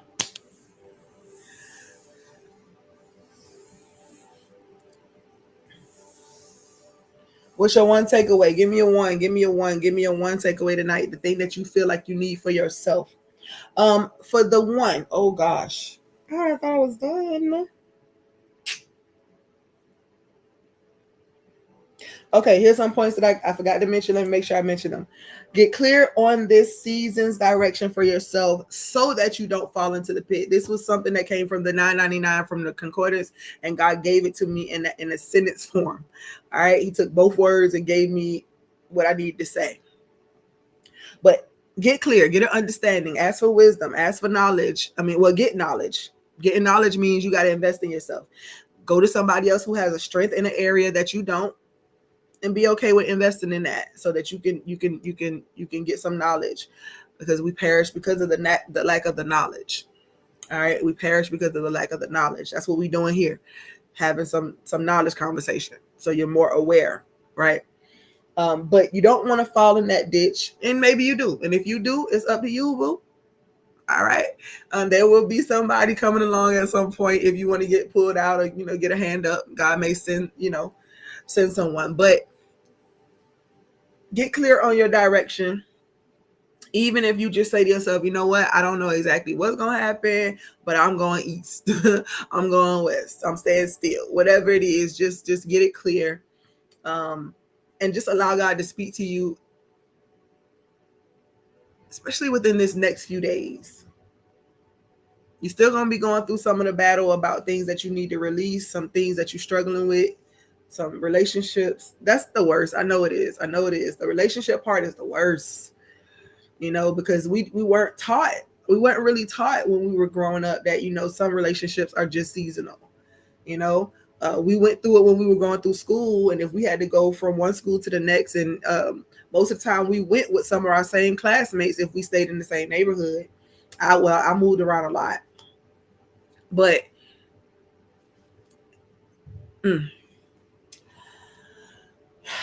I love y'all so much. I feel y'all so heavy right now for whatever reason. Blessings, Kimberly. How are you?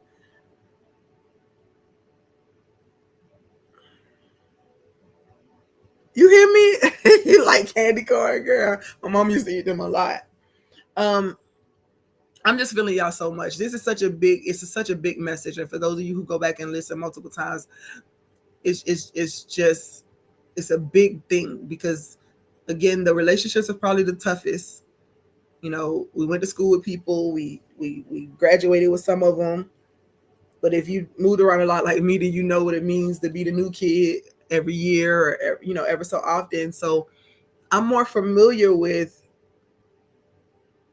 no, I'm well, yeah, kind of, because some of the people I was friends with in elementary school, I'm still friends with right now today. But we got Facebook. You feel me? We got platforms where we can see these folks. But what I'm saying is, even those relationships, even though we are still in communication, it's still not the same connection. And I think sometimes we don't understand that when a cycle has to end, or when a relationship has to end, or when we have to go in separate directions, it is better to lean into that because then it becomes a battle and a clashing. Then everything that could happen comes up. Y'all start being mad at each other and going through the motions for no reason at all. It's because y'all just both needed to do what y'all were doing. But because we're not attuned for that, we are so tired of being dropped and treated wrong and rejected and all of that. We don't understand the fullness. We don't have the knowledge to understand what's going on. So we cling to the relationship so much so that they become a god of sort to us. And when it has to be severed, then it's like, oh my God, I can't believe it's happening now. Mind you, we supposed to grieve. We can grieve. It's okay for you to mourn stuff. But do what's best. Let love lead. And when love leads, then everything that happens has its divine order. But if you are not mature enough yet for that, then you may not want to come into agreement with this thing right now. So that's the pit. You don't want to get stuck in that place. If you do get stuck in any type of pit or anything, right after you listen to this, or you go throughout your next couple of days, it's simply because you just decided that you're not going to do it. You're just going to go ahead and keep trucking in the way because you're afraid to release the old. Somebody mentioned earlier just feeling this heaviness and all of that. It gets to be even more heavy. So falling in the pit or the ditch may not be because you blind. It could just simply be because it's hard for you to walk without tilting, and that will cause you to fall over into something as well. The heaviness. So be mindful of that.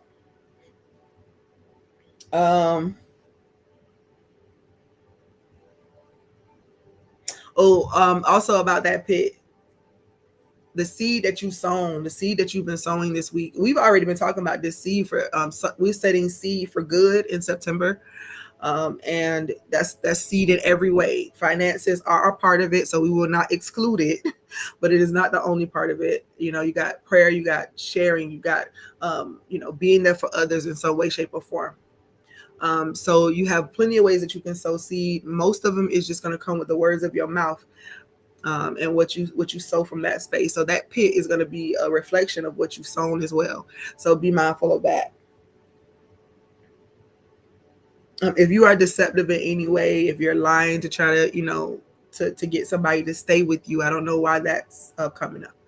If you're lying to get somebody to stay with you, if you're not being honest with them, and then yet you have these emotions and feelings when they're not honest, then you might want to be mindful of that.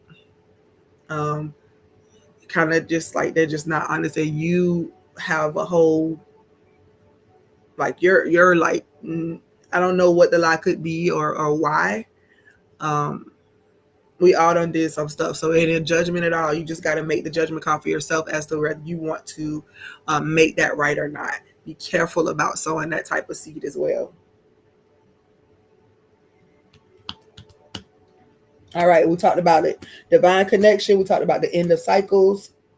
We talked about the humanitarianism that comes along with it, being a light worker, falling into your purpose to help people if that's your call. And we're all here to help somebody in some way, shape, or form. It may be different for each individual, how many you're assigned to in a lifetime or in this time. So we want to think about that. It's wisdom, knowledge, understanding. It's total completion, y'all. It's total completion. I think God almost had me stay on here with y'all until midnight on purpose. Yeah, um wholeness. It's about maturity. It's about you making that step of maturity tonight to say, and you're gonna have other life lessons. This is not the only time that you're gonna have to that things are gonna spin the cycle, you know. But this is probably one of the strongest ones. And that's because literally this is the time where uh, we have to be where, especially if you're a spiritual called to spiritual work giftings, you have to be where your globe is. So whatever the world is doing at that time, that's how your prophetic and your gifts are going to come out. It's going to come out for the age that you're in. So we switch and God shows us and tells us what to do because we're called to serve the community in the world. The prophets back then, they were assigned to the pharaohs and the kings and all of that, which are all those that God put in office. And God does it. He takes them down and he does whatever he wants. That's how he controls the weather. God just does whatever because he is all of it. And so yeah, it's time. It's time. It's maturity time. So if you want to mature, you're saying, okay, I yield. I'll go ahead and take all the lessons that I gathered over this time. I'll make sure I check my heart so I'm not holding no venom for other people. So I'm not mistreating them because of what I went through. I'm willing to do the love walk, or I'm willing to do the salvation or the awakening, enlightenment, spiritualistic journey, whatever you want to call it. I'm willing to really do that. And I know that comes with stuff. I know that I'm going to be faced with things. I know I'm going to have to look at myself and how I act and how I treat people. And I know that I'm going to have to shift some things in order to be in alignment with love. That's what we're doing. Walking into that maturity, walking into the maturity of love, which leaves room for your faith to be totally active. Because love just wants the faith. Believe. Compassion, selflessness, spiritual awareness, higher calling to serve humanity, wisdom gained from experience. That's another that depiction of the one the all the numbers leading up to the 9. All the numbers before 9. 9 is big brother, big sister, whatever. Done seen everybody grow up, done raised everybody. Right? And so the experience of this time, carry that with you over into this transition. Life, I think number 9 is said to be the number of the teacher. And I very well can understand it from that perspective, because life in itself is a teacher. 9 is the complete number, that complete number, life and all that. I put it together in my own mind, but life, it's gonna teach you. That's why God doesn't have to punish you, because the principles, the universal laws work for everybody the same. So he doesn't have to punish. Let me read them comments. Awakening and healing. You are innately ready to step into your purpose and to offer your strength to the body, to the greater whole.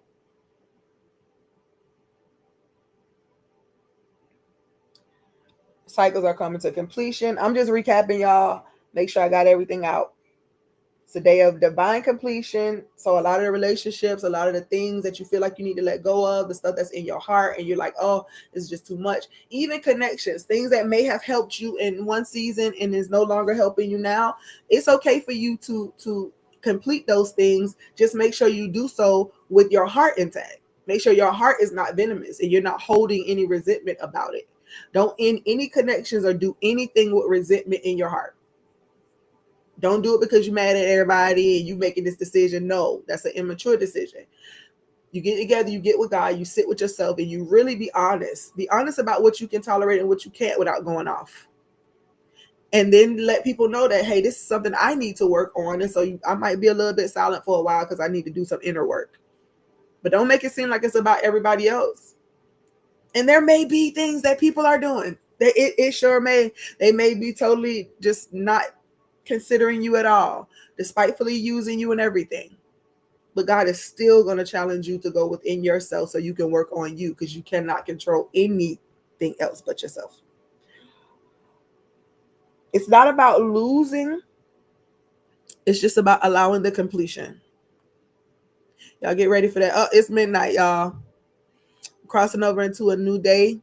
I want to celebrate you right now on this newness that you're walking into.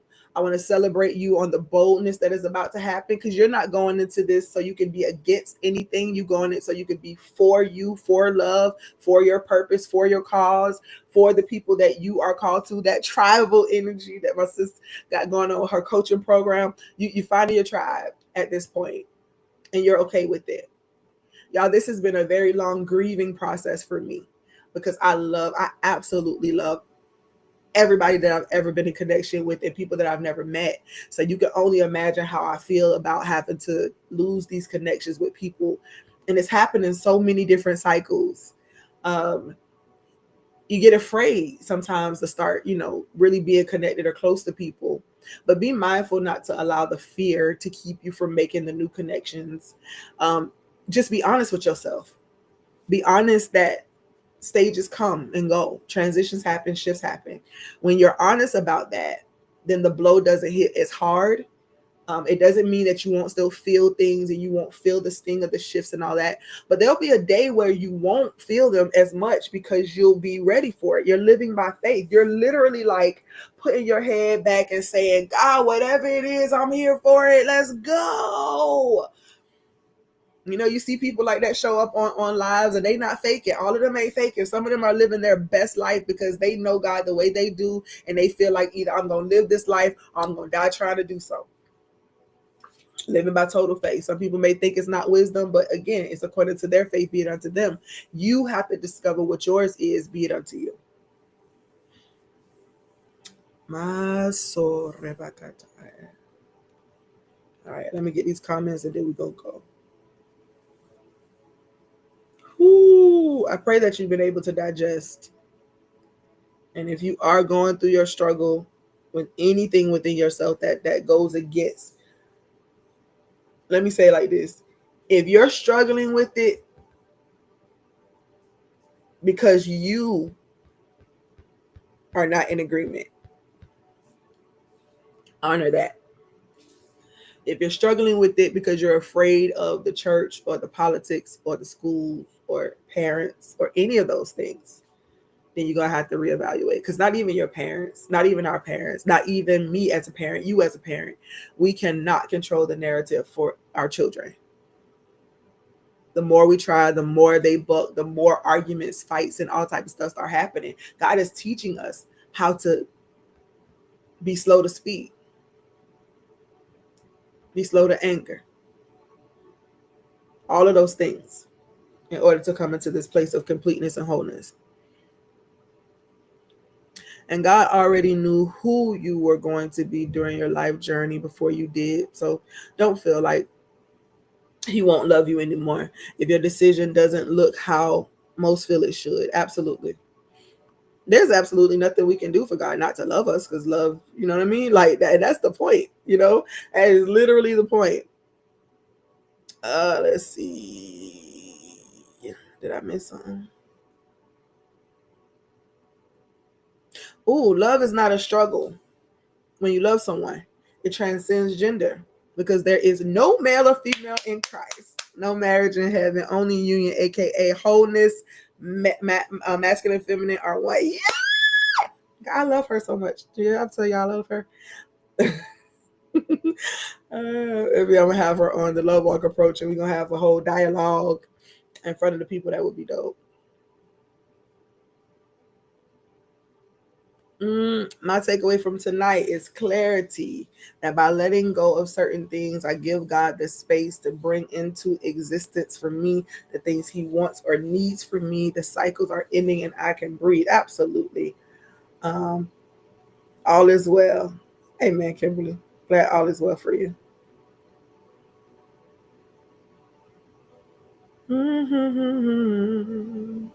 What the S mean, sis? Oh, I see it. She put it. All right, I'll read that. And that's a big one, Yana. He already knew you, who you were prior to us even knowing we existed as a human. Absolutely. Yeah, could anybody think where the ideas could even come from? Like every idea is birthed out of God, no matter whether we like it or not.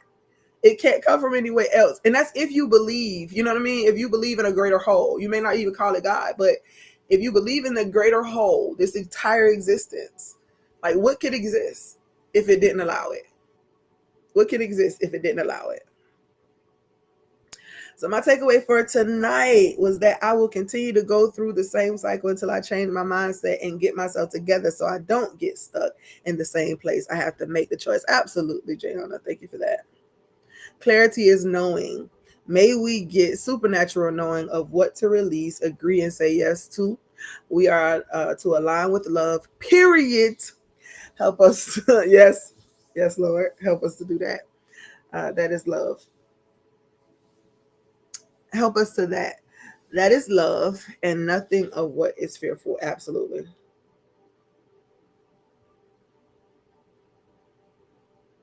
I was seeing the same things, but responding the same. I changed my response and it changed everything else.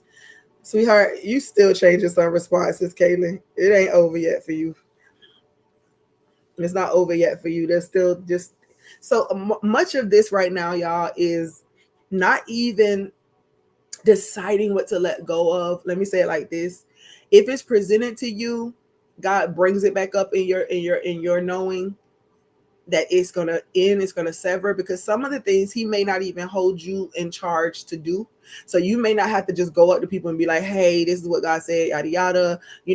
It may just be that they come to you. It may just be that they just totally disappear.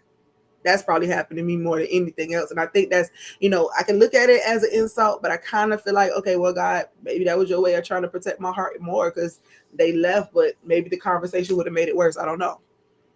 But there are so many ways that these things can happen. Literally, we're about to take some deep breaths and we're just going to release. And if you are in agreement with the surrender, then that just means that whatever God brings up, whatever he allows to be revealed to you, whatever happens, whatever people say to you, whatever you have to do, because you may have to do some things, that you're just surrendered to doing it and trusting the process. But I want to encourage you to make sure that your heart is pure before you do that.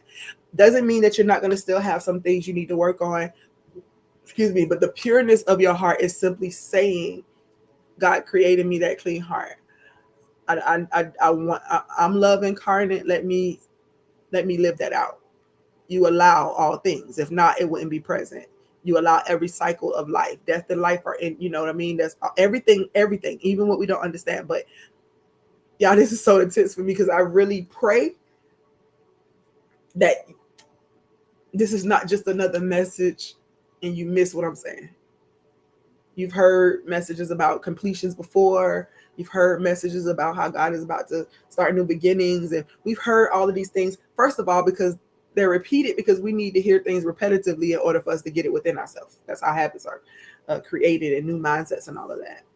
But you get tired of hearing it because you feel hopeless and you don't know what to do. Well, your hope is deferred with things that other people can control.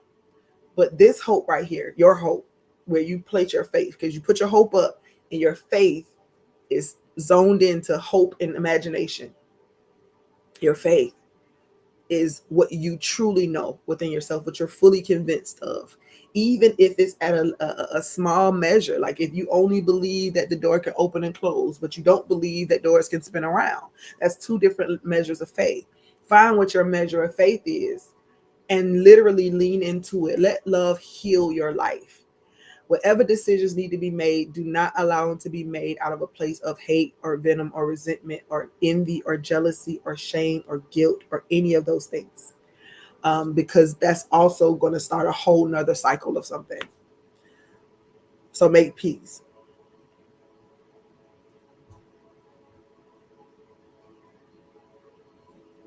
Yes. Yes. Sis, I love you so much. That was dope. They're very dope to read. I'm reading it out loud so y'all can hear it too. I mean, y'all can see it on y'all side. Yes, Kay, we have to make changes. Jayana, you know what's so funny? I love that y'all are here, and I'm wondering how many times y'all have heard me talk tonight and say, Like, okay, we've heard this before already. Let's go ahead and get it together. But she said, I am ready. Every moment and season led to now. People are waiting, and I do surrender for the greater purpose, and I do love all. Yes, yes, yes. And what's interesting is that we probably since I've known of her, I've listened to this prophet talk, and even back then. So man, if this just took me some years to grieve, um, before I could really come out here and say this is what I'm doing, um, she was already talking on a level that I'm like, ooh, ooh, like I really wish I had the boldness to prophesy the way that she does, because she was already prophesying in this vein years ago. And so to read this, however, uh, helps me to know and understand that I'm not by myself in this space of having to be real, real. Like my love for Christ Joshua is not different. When I was growing up, I never associated him the way that other people do, so that doesn't bother me. But I don't have to carry religion around with me anymore. Do you know how liberating that is? You know, some of you may, some of you may not. Some of y'all may just be getting to understand it. But when I say I don't have to carry religion around with me, what I'm saying is I don't have to carry guilt, shame, legalism, and things like that around with me, because the one that I identify with in the scriptures is the very one that called us to liberty and love in the first place. So I don't disagree. I believe that actually when we go back and look at some of them verses we've been hearing all of our lives, and y'all, I still give y'all verses because it makes perfect sense once you start looking at it through the lenses of love. But there are other texts, there are other people who have had sacred revelations from God, and they've given them to the world. And even if you go back and study most of them, which some of you may not be ready to do that, and that's okay. Don't do what you're not ready to do. But when you study them, you see the message is the same. Um, Different names for it because they came to people in different cultures. It makes sense that they have different names for it. But nevertheless, it feels good to know that I'm not out here alone. And trying to be the fullness of who God has called you to be is a struggle in religion. Because I think in the beginning they meant well. In the beginning, they just wanted you to be saved from the master. You know, slave mentality runs all throughout the scriptures, all throughout our culture. Um, and every culture, believe it or not, has gone through some level of bondage, and we just keep recycling it over and over again. It's time to break that. And when you get together with other people who have a love walk mentality like you, and it's not pretend, it really is like Vita, do you realize that we've literally been struggling or working our way through living the truth of the message that love is law. Everything else fits underneath that. God is all. We've literally been trying to come out and live free to love.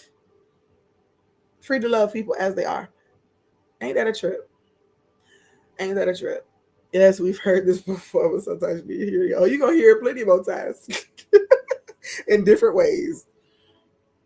Especially for us stubborn ones in the back of the building. We need, I'm here for it, though. I'm here for it. Because, well, I'm here for it if you're ready. Because that's the thing. So my completion right now, the end of the cycle for me is whatever I'm going to say, I'm going to say. I'm a prophet of God. And if I withhold anything that God is releasing for me to say, it may be the one thing that somebody needed to hear before they went to do something that can't be erased or reversed. And I can't be afraid to use the tools, get the knowledge, to understand all the things that God has told me to do, because I wish that none would perish. And I really do love all. And even the ones I don't understand. And if it's something that I'm not graced for, I'm just going to let you know I'm not graced for it. And if I can lead you to the person that is, I'm going to do that. God showed me some really great assemblies, some really great crusades, some really great moments of coming together. And it seems like at every, generation or every age, there are those that comes along and have these wonderful love child flower movements and just, kumbaya and let's all sit together, work together, live together. Jesus sit with sinners and all, right? The perceived sinners, the ones they call sinners. And so it happens. It's a movement. And God is trying to bring himself back together, herself, itself, their selves back together. And either you with it or it's just not your thing. One way or another, you get to choose, but I'm going to keep trucking. And I'm going to keep doing this. And I'm going to keep living it out to the best of my ability. My business model is different. Love Walk Outreach Global, if you want to come and get teachings and you want to get teachings for free, or you want products that are donation based, and this is for those who really just want to grow, but you don't know how to commit to anything, so you're just coming to learn the lessons about the Love Walk approach. Freely give. And if at any point something resonates with you and you want to give, you can always do that for, because we do have costs, of course, in order for us to have these conferences and assemblies and all that, there's going to be costs attached. And so if you want to become a Love Walk Vision partner, you can, but you can come there and eat it all up, gobble it, gobble it, gobble it, gobble it, gobble it. When I go live here, gobble it up, gobble it up. If you want to participate in group coaching programs, we'll be offering those. I do have the memberships, but one-on-one coaching, if people want spiritual insight, if you want to have a meeting with me, then please be committed to it. If you're not ready to do this work, that's okay. Go over to the Love Walk side. Just gather the information. Take it into your heart. Work on you from that perspective if you got to do it alone. But if you want to be coached by me, be counseled by me in any way, if you want one-on-one services, you're going to have to be fully ready, and you're going to have to be fully ready to invest in yourself as well. It is okay. You know what you are capable of and not. I will still be me, however. So if God tells me to reach out to you, whether you got a session or not, I'm going to do it. I'm going to prophesy. I'm going to teach. I'm going to do whatever I'm known to do. But you got to be ready to hear some of the things that I'm going to say if you're going to be connected. And if you're listening to me right now and you're not subscribed, please do subscribe and click the bell to get all notifications, and be here for it. I love the fact that I'm okay with me. And doesn't mean I'm not going to still go through things that I have to sort through, but this is a new day. Somebody say new day. Somebody say new day. It's a new day. My Inspiring Me Affirmation membership group, they got a little taste of this song right here. And I think I'm going to record it and actually record it as a song. I don't know, song or affirmation piece. But I'm going to sing on the way out. Thank y'all for joining me. I am silly deep, by the way. Silly deep. That means that, yep, I can go really, really down and deep in study and all that. But I am so very silly because I spend a lot of days feeling the emotions of the world. So when I can just be silly, I really appreciate that. So thank y'all for taking that part of me. Danielle, let's see what you say. My takeaway was learning not to look outside of myself, but to know that God is everything. Girl, you better say it. Who I am with the body of Christ, with the armor of love. Absolutely. Your essence is love. And you're just coming into agreement with the essence, coming into agreement with the fact that God is all things. And you give God all glory when we can say, yeah, you all things. You all things. It's broken up into segments. You know what I'm saying? You got spirituality, you got Scientology, you got all type of different things happening, but they all are speaking of the greater whole, the great I am. Even if they don't know how to give voice to it. Look, can I go ahead and say this to you? We don't have a real explanation. We all trying to figure it out. So when I came to the revelation of just understanding God to be all things, hey, if that don't work for you, I can't change that. I just had to come to that for myself, you know? So you be okay. You'll be okay. You'll be okay. You'll be okay. We're figuring out. I get it. When people experience awakening in the space of love, it will shake the whole foundation. What is real and true is what remains. Love remains. Absolutely. Absolutely. And with that being said, new day, new day. All right. Though 9/9 has passed, and we have entered into the 10th of September, we are still in that same frequency for now. So come on, y'all. Let's just take some deep breaths really quickly. Take them at your own pace. Do 3 good ones. And when you get to that last one, hold that breath. Just sit in gratitude. God, you are all things. The breath that I breathe, every member on my body, every idea, every thought, every concept.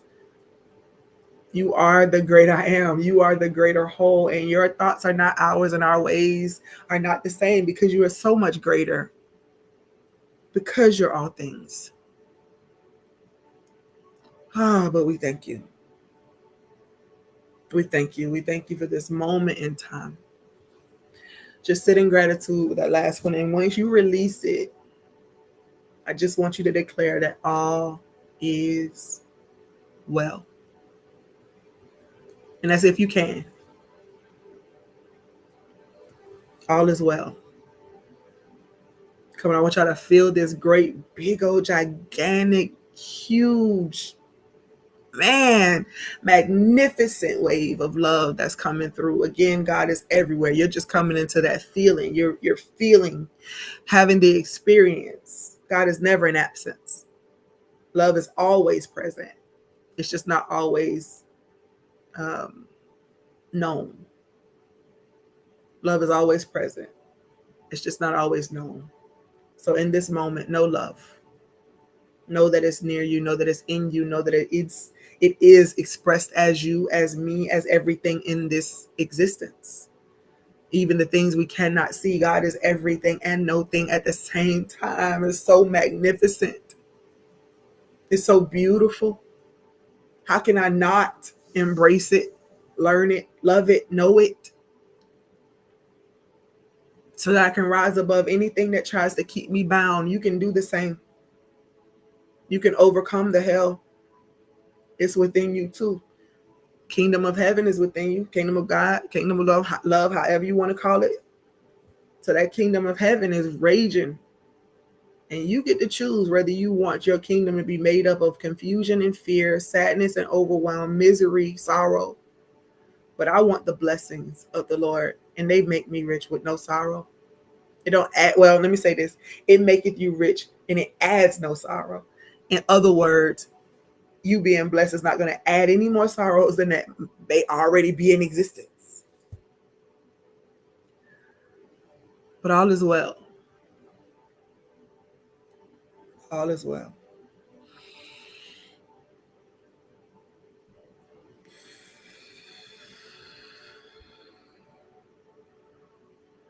From the crown of my head to the soles of my feet, all is well. All is well with me. From the crown of my head to the soles of my feet, to the palms of my hands, all is well with me. From the crown of my head, let me get it right, to the soles of my feet, to the palms of my hands, my mouth, my heart, my teeth, all is well. All is well with me. All is well with me. All is well with me. All is well. All is well. All is well.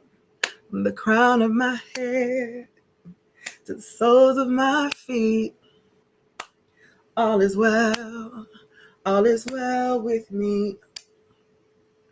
From the crown of my head to the soles of my feet, to the palms of my hands, all is well with me. From the crown of my head to the soles of my feet, the palms of my hands, my mouth, my heart, my teeth, all is well. Smile, y'all. All is well with me. Yes. All is well with me. All is well with me. All is well. All is well. All is well. All is well with me. All is well with me. We're going to end like that, y'all. Y'all can leave singing. All is well with me. All is well. All is well. I love y'all so much just because I can. Thank y'all for joining me here tonight. If we get back on here and y'all see Victory, please make sure y'all let me know so that I can give her that word. If I so remember. I love y'all so much. And I'll talk to y'all again soon. Y'all, I might just do this again real soon. I really loved it. I enjoyed it.